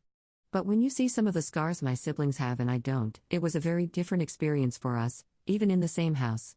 My mum doesn't like any of her kids, just to make that super clear. But she disliked some kids less if our dad stayed around after they were born, because in her head, they were good enough to keep him around and therefore are good kids. Also, whenever my dad left, she got very depressed, so obviously the kids that were born into that were not getting looked after by her at all. So, in order, Sis 1, OG good kid because dad stayed around for a couple years. Probably got more abuse from dad than mum. Disliked more and more as she got older and more problematic. Now hated, replaced, doesn't exist to my mum. Sis 2, good kid when she was small. Mum not a big fan once she got older and refused to look after any younger kids. OG rebel, and I don't give a F attitude. Literally remember her telling them she doesn't care if they hit her, and she was definitely younger than 10. Matt, OG bad kid. Dad left either when mum was still pregnant or just after he was born. Mum raging mad with him from day one. Potentially she used him as the punching bag since she couldn't do anything to my dad, and boy equals mini dad. My dad was also extra tough on him when he was around because he's a boy. So he had it rough. Me, bad/gray area kid. Don't think my dad was around past very early pregnancy, so she might have been over the anger/depression a bit before I was born, I don't know. Basically forgot about me and let Sis 1 look after me, but she didn't go out of her way to hurt me when I was little. Sis 3, 17, similar vibes to me, oldest sis was her mum. I have heard my dad was kind of coming and going more regularly when she was born, so my mum probably didn't get into her usual huge depression. Pretty forgotten about, but again my mum didn't have uncontrollable rage towards her. She didn't hate my mum that much and was mad that I made her leave until this stuff happened with the baby last year. Then she had a whole personality transplant and thinks mum is an evil BTCH. So now we are kind of friends and she is pretty unproblematic most of the time. Has issues obviously, but she's not as difficult as I expected she would be. Sis 4, 14, good kid. Dad stayed until after the next kid was born, so they played happy families with her as a baby, and she was baby number 1 of the second set of kids, which was their fresh start. So she was actually pretty loved as a baby and potentially my mum bonded with her a bit, which I can still see a little bit in her now. Didn't stop my mum breaking her wrists when she was a toddler, just in case you thought there was a redemption arc incoming. Baby bro, 13, bad kid and similar vibes to Matt, except Matt didn't have all the much older siblings to help him out. Again, my dad left during pregnancy or newborn, I don't know. Some of my earliest memories are trying to protect him from my mum. He was kind of my first baby. Random point, it is crazy how much the early years have affected 14 and 13 differently and how obvious it is now. Because the treatment after they were around 5 years old was pretty equal. But my relationship with 14 has been more difficult because she still has some kind of hope that our mum could come back and has the potential to be a good mum, so she doesn't always want to accept me being mum. It's like she's in limbo and has struggled to settle because she still thinks mum might change and this whole older siblings parent thing will stop. Whereas little bro hates my mom and doesn't want to see her ever again, so he is happy with me being mum and we don't have issues with that. Except if he's really mad and he thinks trying the "you're not my mum, you can't tell me what to do" line will help, Lamau. Then apologizes when he calms down. Makes parenting them two wildly different experiences. Sis 5, 10, good kid. Same thing happened with her that happened with 14-year-old, except she didn't then have to deal with my dad's abuse like 14 did. She's the most emotionally/mentally stable of all the kids, for a 10-year-old, and we literally got told she doesn't need therapy, except she does and is now going to a different therapist, lol. But she presents pretty chill and normal. Probably the fact my mom actually looked after her as a baby was the first time I was really old enough to notice/remember, and it was wild to see my mom being a mom. Dad left when she was like 2, so she doesn't really have memories of him. She has developed a lot of fear of our dad though, which I think is from hearing the older kids talk about him. Has nightmares about him kidnapping her and stuff. Sis 6, 8, my mom went into her extreme depressed/angry spiral when she was a few months old. Raised by me basically, and to be honest she was a pretty normal kid until our mom left. Then her world shattered because she realized people can just disappear, and she has had such major struggles with sleeping ever since that she is not the same kid now. Think she always had eating issues, but they are really bad now. She used to vomit a lot and get in trouble, so now doesn't like to eat because she connects being full to vomiting/trouble. So she's chronically tired, stressed, and hungry. Spends half the day at school worrying that I won't show up to pick her up. We have had ups and downs with her issues and had a good stretch recently with good sleep and getting used to school, but we are back in the trenches now. She used to be such a chill kiddo and had zero bond with our mum, so I never would have thought that my mum leaving would have had such a big effect on her. But I guess someone who's been around 24/7 just vanishing overnight is pretty insane for a 6-year-old. So now we have CPTSD, think all of us have this to be honest, anxiety, attachment issues, exhaustion, list goes on. If it wasn't for all that, she would probably have the most normal/least abused award right now. The baby is obviously a whole different situation and is the first baby to not be raised by/around them at all, and she is the most chill, happy, and confident baby we have ever had. It's crazy how you can see that stuff so young, like the zero fear and being so unbothered. Literally can't wait to see what she's like when she's a whole little kid running around because she's gonna be so fun. But yeah, anyway, that is just a little summary for everyone who is always like, how are you not more effed up or whatever. I am, but pretty much all my siblings are more effed up than me just based on birth order luck. And I don't know if I have ever gone into the lore of how different everyone was treated, so probably helpful to understand us better. Also why I could never hate my oldest sister, because that girl spent her entire childhood protecting me and getting beat. 29th update 1 month 2 weeks later. Hey! Been a little while, I had zero energy to write anything. Kept going to write something and deleting it after like one sentence, because I couldn't be asked. But I'm feeling better now. The baby turned 1. It was weird. I found her birthday kind of hard. We never found out the exact day she was born, so it didn't feel completely right when she woke up on what we think is most likely her birthday, but could easily not be, and I was like, happy birthday, babe. But maybe not. I just had a lingering sad feeling behind the happy, and the day before I felt really weird as well, because I was constantly like, what if today is her real birthday and we are acting like it's a normal day? And then again the day after, I just felt kinda unsettled. To be honest, I think part of me was on edge waiting to see if my mum would text. I was kinda hoping she would text so that I could know which day she was born, assuming my mum would send it on the actual day, because I'm pretty sure she knows when she was born, but refuses to tell me. But it wasn't a conscious thought really, just a stomach drop whenever I heard my phone ping during those few days. Obviously she didn't text though. I don't know why I find it so hard to deal with, but the not knowing what day it is actually F's me up so much. But didn't let that ruin it, we had a fun day. She was really happy all day, but she is always like that. Didn't care for her presents half as much as she liked the wrapping paper and the box one of them came in, so I was glad we only got her a few things. The kids basically opened it all for her and then tried to show her the toys, and she's like, nope, I just want the trash. She's still super tiny and probably more like a 9-month-old than a 1-year-old. Been waiting for her to get some cute baby chunk rolls, but she's not, so I asked her doctor and he was like, she's all good, some babies are like that, and she probably won't get them now. On the upside, I can still wear her really easily, because she's so light. I put her in the carrier and she falls asleep instantly, so it's a lifesaver. Don't think she'll walk for ages, she barely crawls. But she's trying to talk, and I don't think it will be long until that. She babbles pretty much constantly. Says mama mama mama all day long. And she was trying to sing happy birthday with us. The other kids were at first really sweet and loved celebrating her birthday. Then they were fighting over her because apparently they all had to hold her before school. Trying to get out the house in the morning is hard anyway, but fitting in birthday presents and then all of the kids insisting on holding the baby instead of brushing their teeth, putting their shoes on or getting dressed. It was not fun. I was trying to be patient, but there's a line, and when they were physically pulling her around, I took her off them and told them off and said no one is holding her anymore. Then I had a kid crying about how mean I am, lol. Sorry I'm so mean, I don't want you pulling the baby's arms off. Was much more enjoyable after they went to school. Matt also just had his birthday, and he loves seafood and is trying to turn her into his mini-me, so his big birthday plan was for us to take her for lunch and get a seafood platter. He's been talking about it for ages, so I saved up and we went for it. It was just the three of us, and it was really, really nice. Funny as F, because people go hard on the whole thinking we are a couple thing when we are out with the baby. The restaurant staff made multiple comments that made it obvious they think that, and it was funny. We just let them think it, because can't be asked explaining anything. Especially when I was feeling kinda sad, I didn't need the sad looks from everyone else. Anyway, the baby loved her lunch and ate pretty much everything we gave her.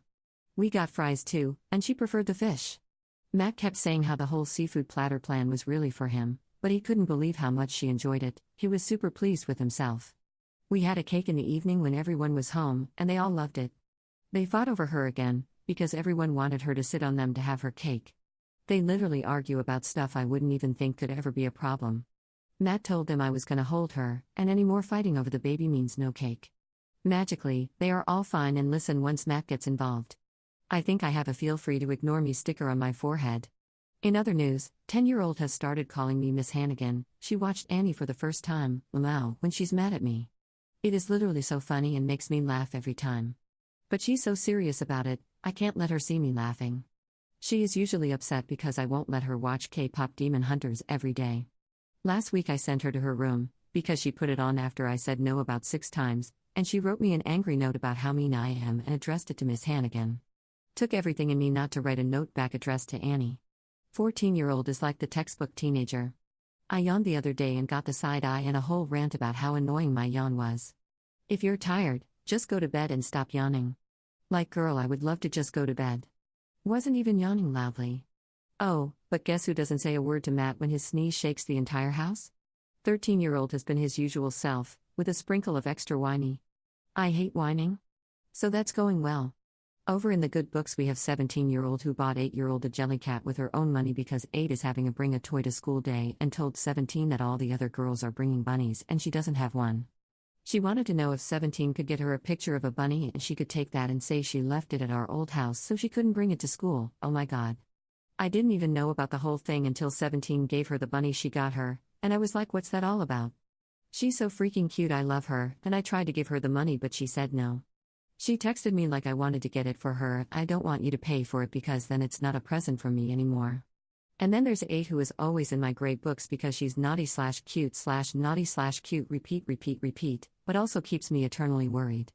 She's doing the tiniest bit better with her eating, not enough to make me relax but enough that it looks like we will avoid the feeding tube, which is amazing. Just need to keep improving.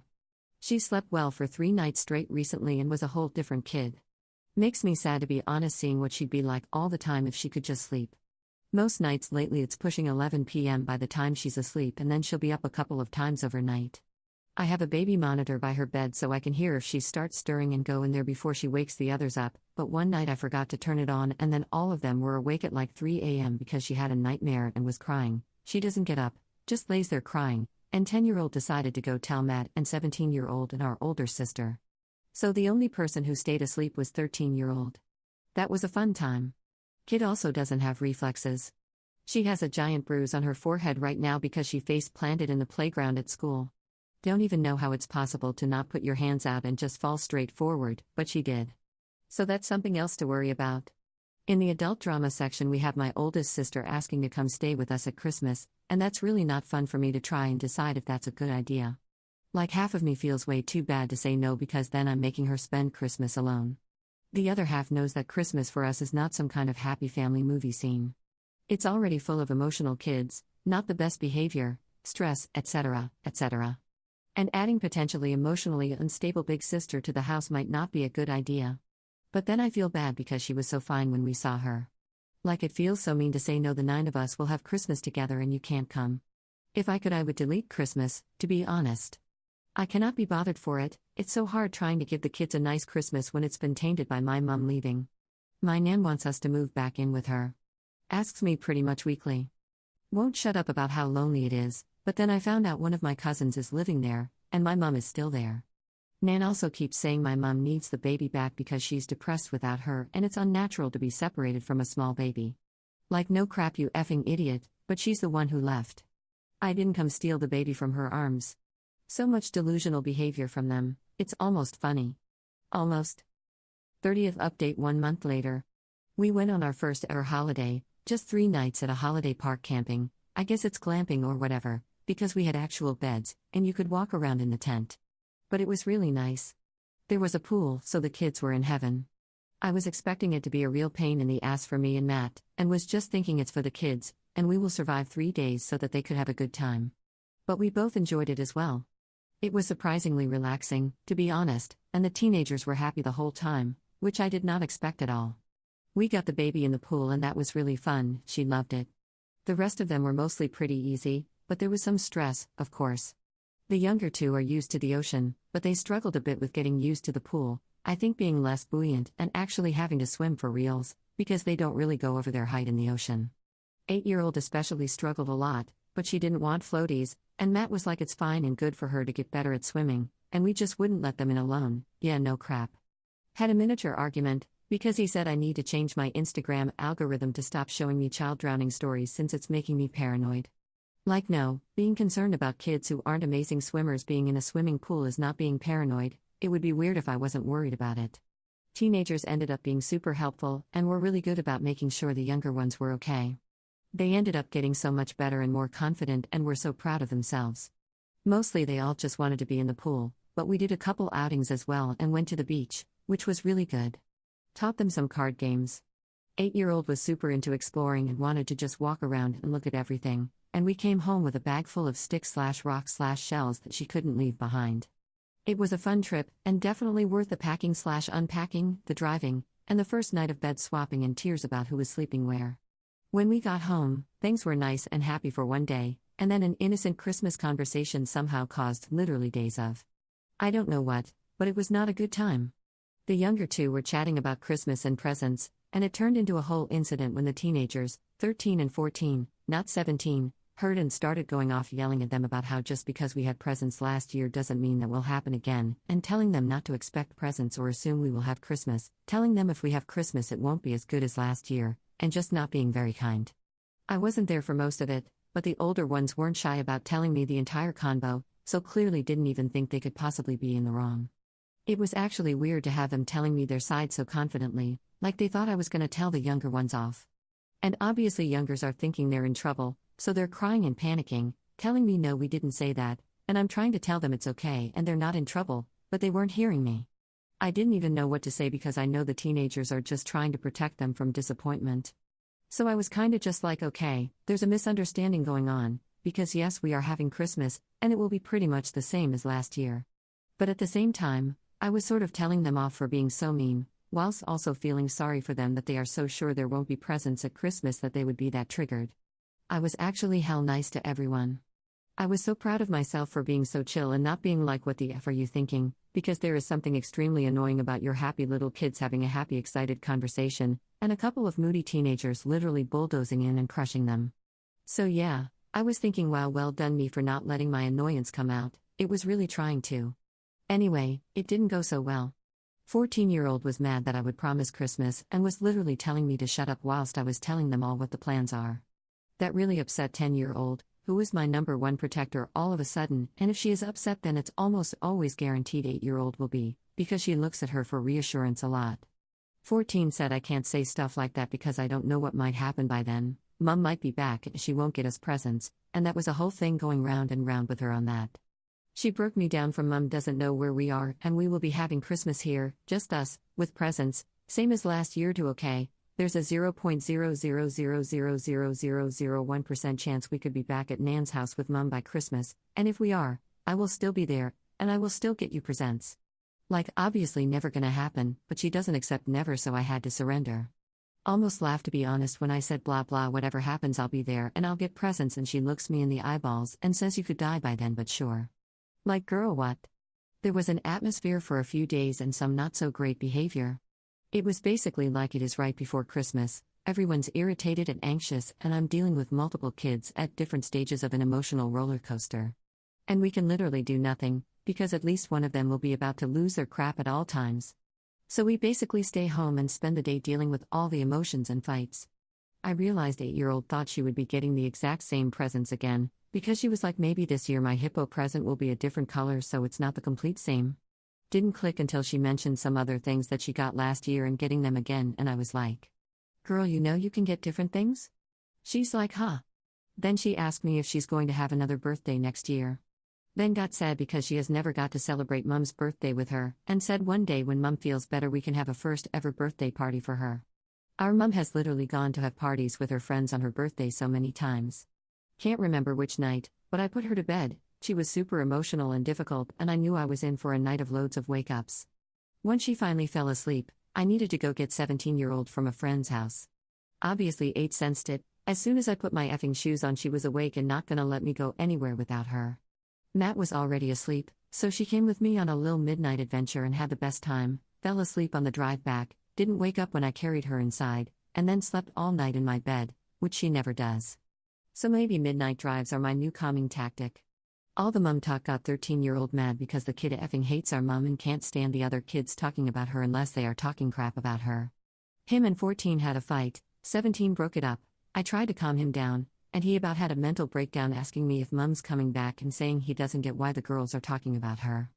Hard to explain to him that it can be hard for them not to miss Mum, and especially for the younger ones. They haven't seen her for almost 2 years, and it's easy to forget what she's really like and start to make up a new idea of her in their heads. But told him I know what she's like, and she's not going to come back, and we would never let that happen. He was okay after we spoke, chilled out a lot, but still a bit anxious. Next 3 nights Matt had a sleepover buddy. 10-year-old was the least problematic, as usual, just a bit sensitive and not very happy with the older ones, but made a point of being extra lovey with 8. Was actually hell cute. Had the audio monitor by 8's bed, and a couple mornings I heard 10 getting in her bed and snuggling her and asking her what she's gonna ask for Christmas. And obviously 8 just wants to ask for what 10 is asking for, lol. Things have pretty much settled down again now to our normal, but I was like FML, felt like it was gonna go on forever. I'm so happy we decided to ask oldest sis to come over for New Year's Eve instead of Christmas, because being able to tell the kids it will be the same as last year has helped a ton with this whole thing. Having to say oh big sis is coming might have caused more anxiety.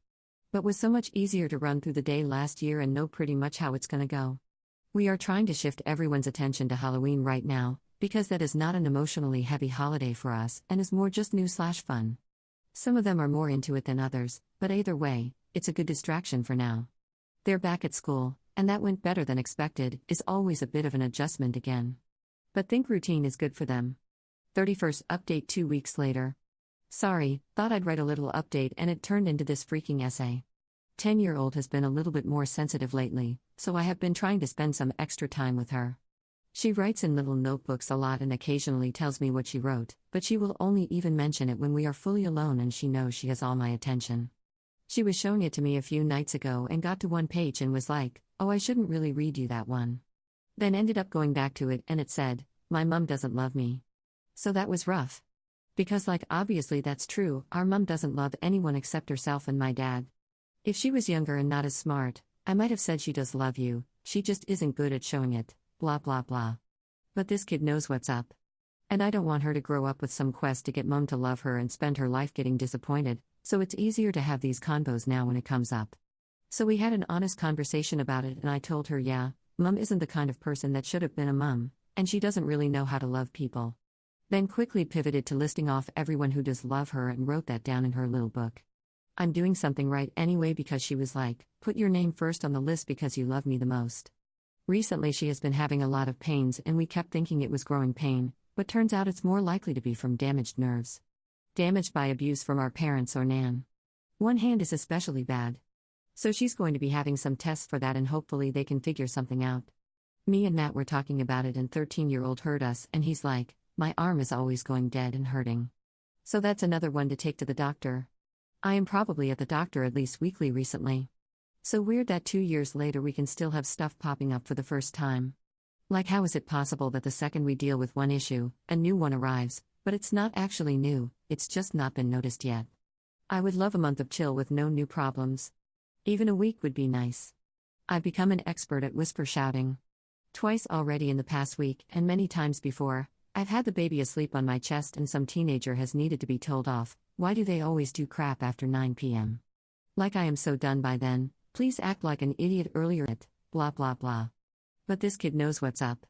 And I don't want her to grow up with some quest to get mom to love her and spend her life getting disappointed, so it's easier to have these convos now when it comes up. So we had an honest conversation about it and I told her, yeah, mom isn't the kind of person that should have been a mom, and she doesn't really know how to love people. Then quickly pivoted to listing off everyone who does love her and wrote that down in her little book. I'm doing something right anyway because she was like, put your name first on the list because you love me the most.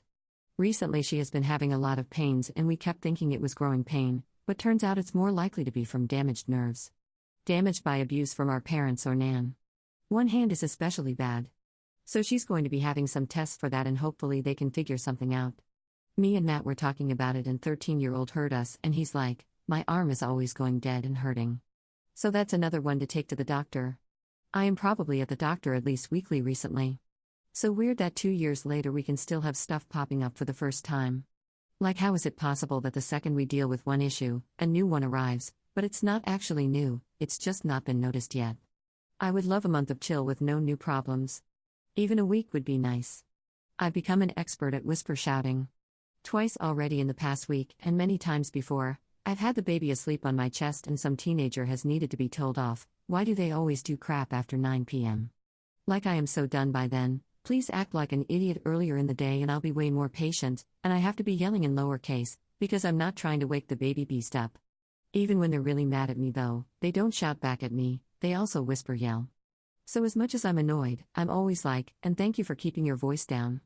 At the end of the convo, lol. One time 13-year-old told me he was so mad he wanted to shout at me but he knows he can't since the baby was there, so I said okay, go find Matt and shout at him. He said fine and stomped off. Asked Matt afterwards and apparently little bro came up to him and just sighed really loud and asked to sit with him, Lamau. I told Matt I need a bigger bed. More and more often, I have crying teenagers coming into my room because they also only cry at night when everyone else is asleep. They come in upset about stuff, and sometimes they don't leave, and I have another sleepover buddy. Those nights are always crazy. Had the baby next to me, a teenager on the other side, and throughout the night I'm usually up and down with 8-year-old, and sometimes she also ends up in the bed. If I'm extra cursed, 10-year-old will wake up and want to come in bed too. So I just lay there, sending angry texts to Matt, telling him that first thing in the morning I want him to get me a bigger bed. He always says he's working on it. Finally, I'm like, nah, no more effing around, I actually need one right now or I'm gonna go mad. Halloween was kind of a drama. 10-year-old decided to dress up as her favorite K-pop character and 8-year-old is loving Big Sis right now, so she wanted to go as the same character. She didn't actually argue about it when 10-year-old said no, but she was pretty upset. Finding the balance between not wanting her to be sad but not wanting to tell 10 they had to be the same character was hard. Because realistically, it doesn't matter if they are the same, but I know to 10-year-old it is hell annoying for your little sister to copy your costume, so I didn't want to tell her she had to let her, and I already knew that if I did that, she might get all resentful again. I know 10-year-old would just see herself having to compromise and the 8 winning. 17-year-old was mad at the 10 and told her to stop being mean, and I had to be like, it's okay. She doesn't have to say yes if she doesn't want to. And she really didn't want to. So that was that. Tried to convince the 8 to be a different K-pop character, but she didn't want to be any of them. Tried to encourage her to be something she actually likes, because she literally only likes that K-pop movie because the 10 loves it. But that didn't happen. I got her some costumes, but she ended up not dressing up at all. She came out trick-or-treating but didn't like it. She did like 2 doors and gave everything she got to 10-year-old. It felt like Easter all over again. Matt took her home, and I stayed with 10-year-old, and she found some of her friends to go round with, and I was literally trying not to cry because I felt so bad that she didn't enjoy it. Then Matt texted me to say she was loving giving lollies to people knocking on our door. She was literally sat on the floor right next to the door, holding the bowl of lollies and waiting for people to knock. On the way home, I asked multiple people to go to our door because Matt said she was waiting and no one had knocked for a bit. And when I got home, I was so happy to see she had put on the witch hat I got her, because she was finally getting into it. So now we know for next year, she wants to be handing out the treats. We had some left over, and I told her she could leave it out for the Halloween ghost to take and maybe leave her a toy, because I had already got a little something for her in case she didn't want any lollies. Anyway, she said no, we have to keep them in case more people knock on our door. I said they won't, because Halloween is over. She's like no, lots of people knock on our door. So I guess the mailman and salespeople are getting treats for the next few weeks. Convinced her to leave one lolly out and switch that for her present, and she was very happy with that. I love it when she's happy and just enjoying being a kid. Cannot wait for the summer when she's off school for so long and she can chill and enjoy herself, and not be crying and stressing every day. If I was smarter, I'd literally homeschool her just so I didn't have to have her crying constantly about school. I effing hate my mom for causing her so much anxiety. The only positive thing with her right now is she has been eating dinner. What the F is my life? I feel like I'm winning because she eats a meal. Feeding therapy has been good, and she's made some real progress, so I'm grateful for that at least. We've been told to get her involved in cooking/baking, which she likes sometimes, but usually just says, well, you can do it and I can watch. If I tell her I need help, she's like, there's lots of older people who can help you more than me, and then goes to every other person in the house to tell them to help me. She also puked all over me last week. Love her so much. 13-year-old loved Halloween, he had the best time ever. He went to his friend's party, dressed up with one of his buddies as avatar characters. 14-year-old ended up being invited to the same party, but that was nice because I like when they are places together so they keep an eye on each other. Knew they had a great time when they got in the car and were talking my ear off. But they only talk about what they want to talk about. If I ask a question, they are done. What is with that? So anyway, I just let them run their mouths, and I nod and wow and cool along.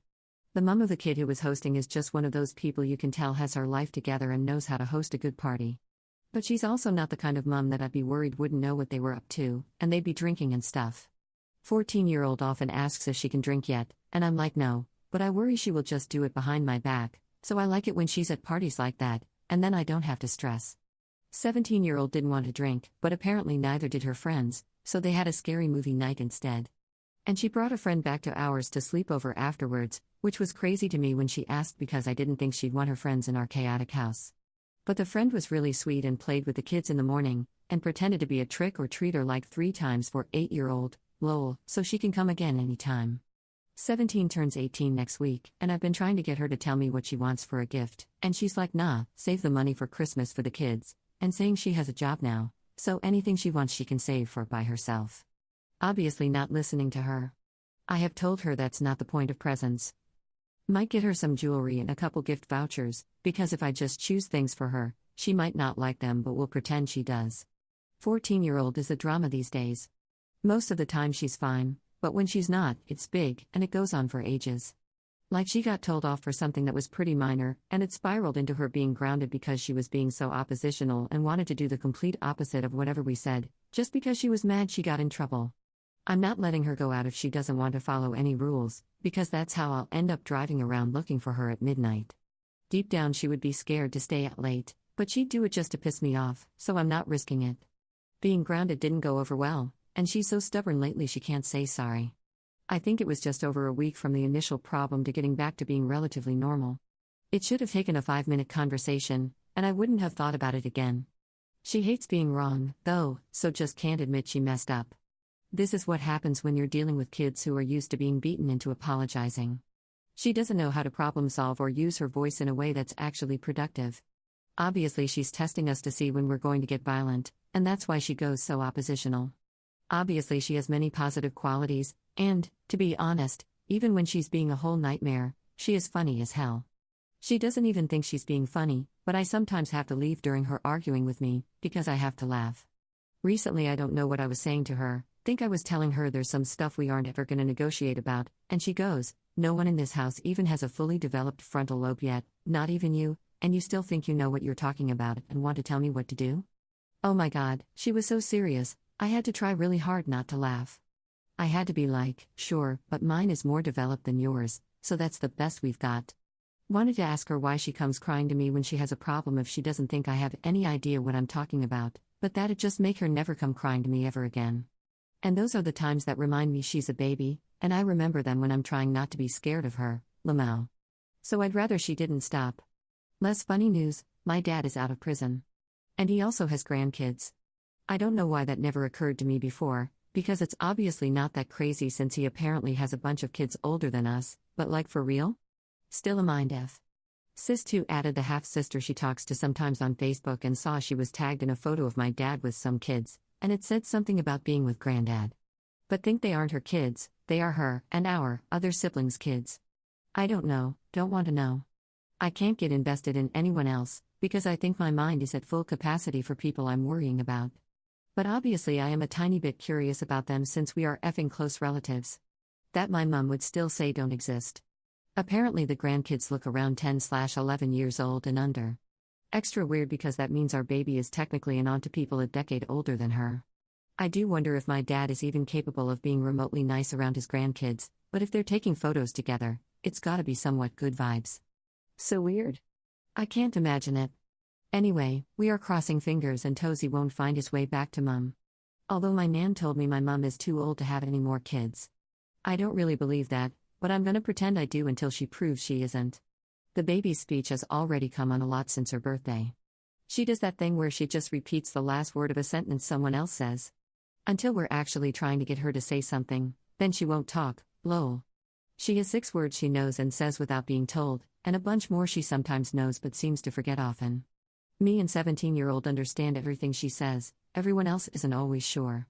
The little girls die laughing at everything she says, and 8-year-old brings her friends over to hear the baby talk when I pick her up from school, but of course the baby goes mute then, Lamau. She started saying wada. And clapping when she does literally anything, because I always say well done. To her, lol. We obviously call Matt Matty, so she calls him TT, which kills me because it sounds like she's calling him Titty. Couple people had said we should just have her call him Dad, but we discussed it and think it's a little too far into weird territory and complicates things even more than they already are. Realistically, we probably aren't going to want to live together for her whole childhood, so say in 5 years we want to live in separate houses, I'm not about to do some kind of weird shared custody thing with the baby.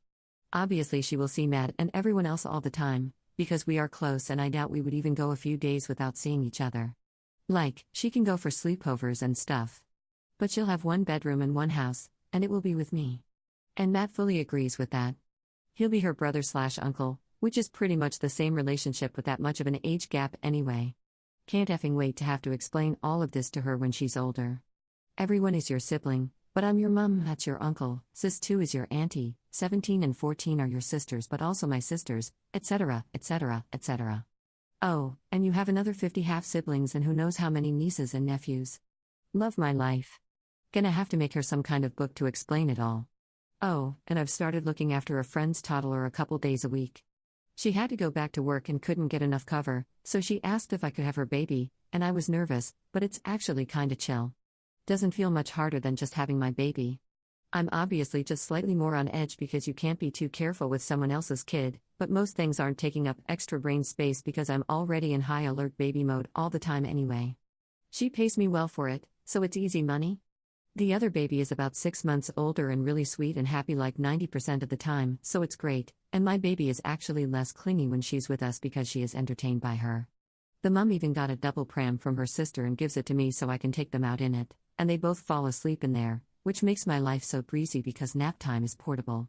So if I have to go get a child from school, then it's no problem since it's just down the road. That's pretty much all that's new around here. Well, it isn't, but it's the main stuff. Haven't felt really into writing for a while, but looking at this I guess I am feeling it again. If you read it all I'm impressed, to be honest, because I can't even be bothered to read it all back, lol. So if it makes no sense, you know why. Hope everyone had a great Halloween. 32nd update 2 weeks later. An eventful week over here. Behavior has been not so great. Like not individually super awful, but they were all acting up at the same time, which makes it so much harder. Usually they stagger this kind of crap, but this time they seem to have decided, nah, let's all be our worst all at the same time. Not helped by the baby getting sick and having a horrible time with that. I had been out and Matt texted me like the baby has a rash, and she had a febrile seizure a couple days before, so I was already level 1000 anxious about her, but a rash sent my anxiety through the roof because she obviously had meningitis last year. So I'm like, oh my god, what if she has that again? But doctor said she was okay, just a rough few days with her feeling unwell. Matt went on a trip that same day and was gone for a few days. I was up with her for 27 hours straight because she was so unhappy, and then I was so wired I couldn't even sleep when she was. So my patience was non-existent, and that also makes the kids worse, because they absorb my bad vibes and give all that horrible energy back to me. Obviously they were also out of whack because Matt was away, and they do not deal with that crap well. I try really hard to keep my emotions pretty steady because they are very sensitive to picking up on that kind of stuff, and I know it stresses them out when I'm stressed. But it's fully impossible when you haven't slept. Had to say like 200 times, I'm not mad at you, I'm just tired. Did that work? Nope. And then I actually was mad with most of them because they were being really effing annoying. Whiny, hitting each other, everything's a problem, extremely sensitive like they're losing it if someone breathes too close to them. I'm not scared of them, but OMFG I was terrified to speak because I didn't want to set anyone off. Put 10-year-old in timeout, which I literally never do because she is not the kind of kid that usually needs to calm down before I can speak to her, unlike another one I won't name. But she was acting like an actual toddler, and I hate when they follow you around whine crying but you have no idea what they're even saying. So I was like, yeah nah, you can just sit here until you can speak English. Was probably a bad idea though, because she's pretty sensitive to being in trouble and internalizes that stuff a lot, so it's gonna take a while to convince her I don't hate her. Rest of them weren't much better. Someone smashed a glass and I was like stay still, but they don't effing listen, do they? So everyone was moving and trying to pick up glass. You actually want to tear your hair out whilst watching this crap in slow motion, because why the hell is it that anytime I want them to clean anything they disappear, but when there's glass all over the floor everyone suddenly wants to help and is some kind of professional cleaner? Like literally go away and stay in your rooms, I beg you. They wouldn't listen at all, though, so I manhandled the younger two to their room and got everything cleaned up with some questionable help from the others after trying and failing to get them to go away as well. Then I cleaned up a few cuts that they obviously got whilst not listening to me. I was like, I need Matt right now, this is awful. But I powered through until bedtime. 8-year-old literally made her about to cry face and I said, okay, sleep in my bed. Couldn't be bothered to even try to get her to sleep alone. My sister got back from work and I said, you're gonna have to do some parenting because I can't deal with this. She has quite literally never done most of the day-to-day crap you have to do with kids, so it was an experience to witness it. I asked her to get the little girls to school because I had to take the teenagers to school early and go for a meeting and do a couple things. Not the easiest job in the world, but all she had to do was make sure they brushed their teeth and get dressed, brush their hair and walk them down the road, and deal with some tears. Like, she would have been on the struggle bus for about 45 minutes, and that would be it. I got home at like 10:30 and the girls were sat watching a movie, and I was like, what? Big sis said getting them ready was too hard and 8-year-old was crying about not wanting to go, as she does every single morning. Too hard to handle, apparently, so she let them stay home, but she had replied to my text asking if they got there okay with a thumbs up. She's such a pain in the ass. I literally couldn't be bothered to even make any kind of deal about it, though, just accepted defeat. Surprisingly, she did call the school to tell them, so that was one positive, and she was apparently nice to the crying child, so I guess I'm glad she just said, okay babes, stay home and watch a movie instead of shouting at her or hitting her. Silver linings. Another positive that is kind of weird, one of 14-year-old's friends told her they're jealous of her and her family.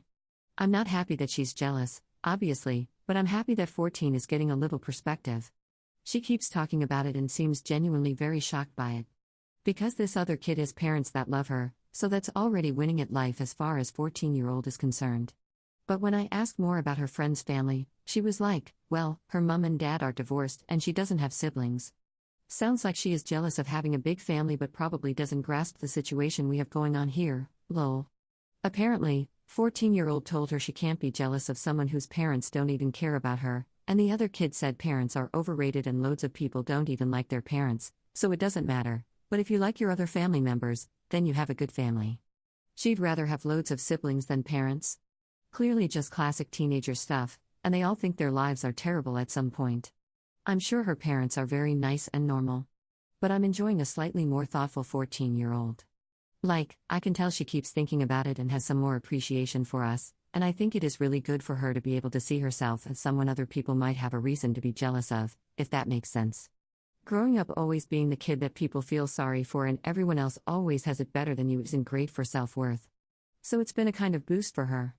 Told her to invite that friend over, she might also benefit from seeing what having this many siblings is actually like.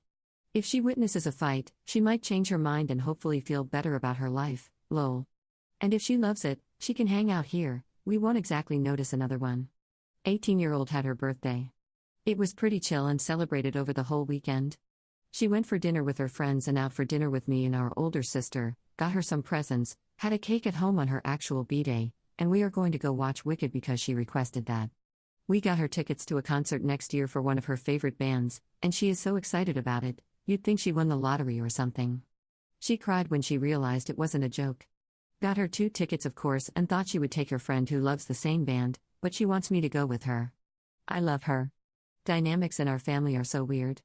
Like to me nothing has really changed, but obviously she is really into the whole thing of being an adult now and says 14-year-old is now the oldest kid. Because it's kid siblings versus adult siblings, it's literally like we aren't all siblings at all. And 18-year-old wants to be another parent and we are like, no? Mamau.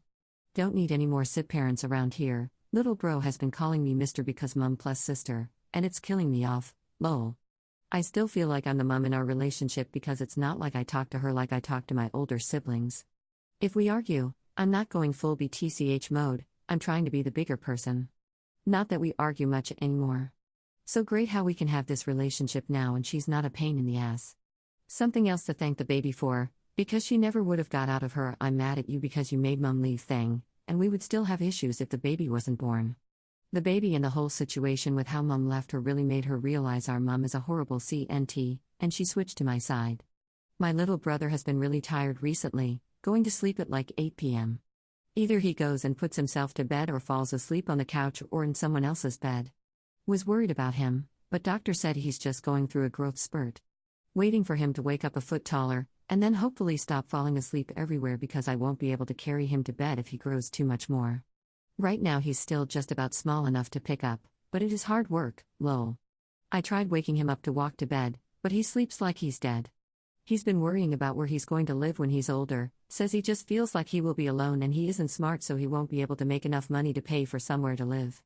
I told him he can live with me or Matt or whoever if he needs to and he won't be alone, but he just shrugs. He's also definitely smart enough to have a good job.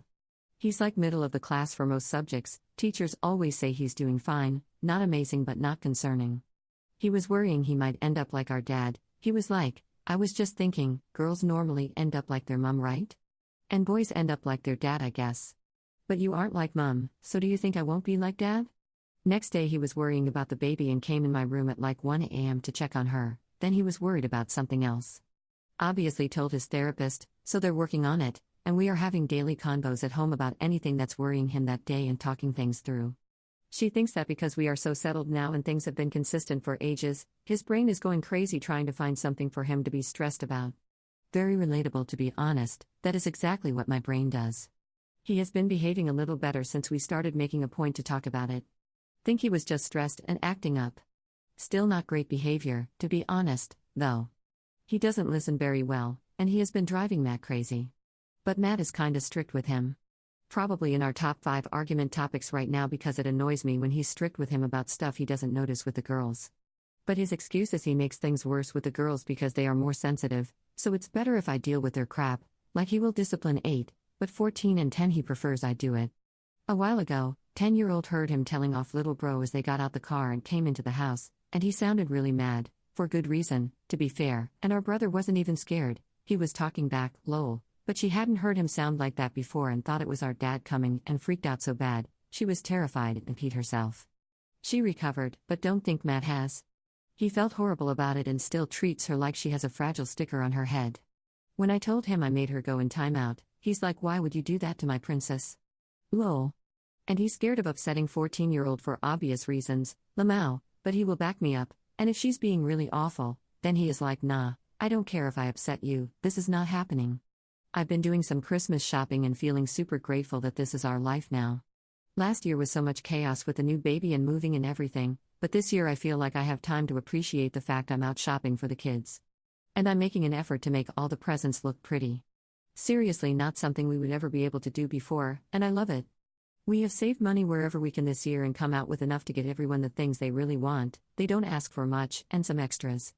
To be honest, we could do a bit more, but I want to keep things at a level we can keep up every year, so any extra cash I'll use for something else, like a day out. This year we are also doing a secret Santa between the kids because we want them to have the fun of shopping for someone else, so we will give them a bit of cash to buy something for whoever's name they pick. Nothing crazy, but I think they will be really excited to get to give gifts. They haven't really done that before. 8-year-old especially loves that kind of stuff, and whenever it's her turn to come food shopping with me, she will go around saying Maddie would like this. Maybe the baby needs this. Let's get lollies for 10-year-old, these are her favorites, and more often than not she wants to spend her treat money on something she can share with the others, or she will ask to get something she knows I like and then share with me, but actually just give it to me. She did her Christmas list by herself and then gave it to me to post for her, and she was so proud of herself, Lamau. She kills me. She's been really into writing stuff lately and gave me a note a while back that said I'm biatful, lol. Obviously, we're working on spelling at home as well as school, but I honestly love the crazy spellings, and when she spells something right I feel proud/sad about it. Box of Evelklits. Pikers. K-pop. Hose for my boonie. Barbus. Movis. Now imagine all of this written at a 45 degrees angle and the letters crazy big. Luckily, I know what she means because Matt looked at the first two for ages and came up with nothing, Lamau. I was going to translate, but I want to see if anyone else can understand this, so please feel free to guess. Anyway, that went super off track, but Matt finally got back, felt like 10 years, and he arrived home at like 11 p.m. He knows I was dying and literally showered, then came in my room, stole the baby and the monitor for 8-year-old, and told me to stay the F in bed for the morning. I woke up at like 9, and it was heaven. Think he had an eventful night, but I didn't wake up once or even have my usual anxiety, so I must have been wrecked. I feel human again now, and, not at all a surprise because of course this would happen, the baby is so much better. I knew Matt would walk in, and she'd be like I'm back beaches. And she basically has done exactly that. Appetite is back, and she's been pretty happy. She BTCH slapped me when I got her back off Matt, and I know she's a barely conscious baby, but I swear that was her saying how effing dare you leave me last night, Lamau. 8-year-old ended up in his bed too and was pretty upset that he wouldn't let her come get in my bed instead, so no doubt I'll have to make that up to her as well, lol.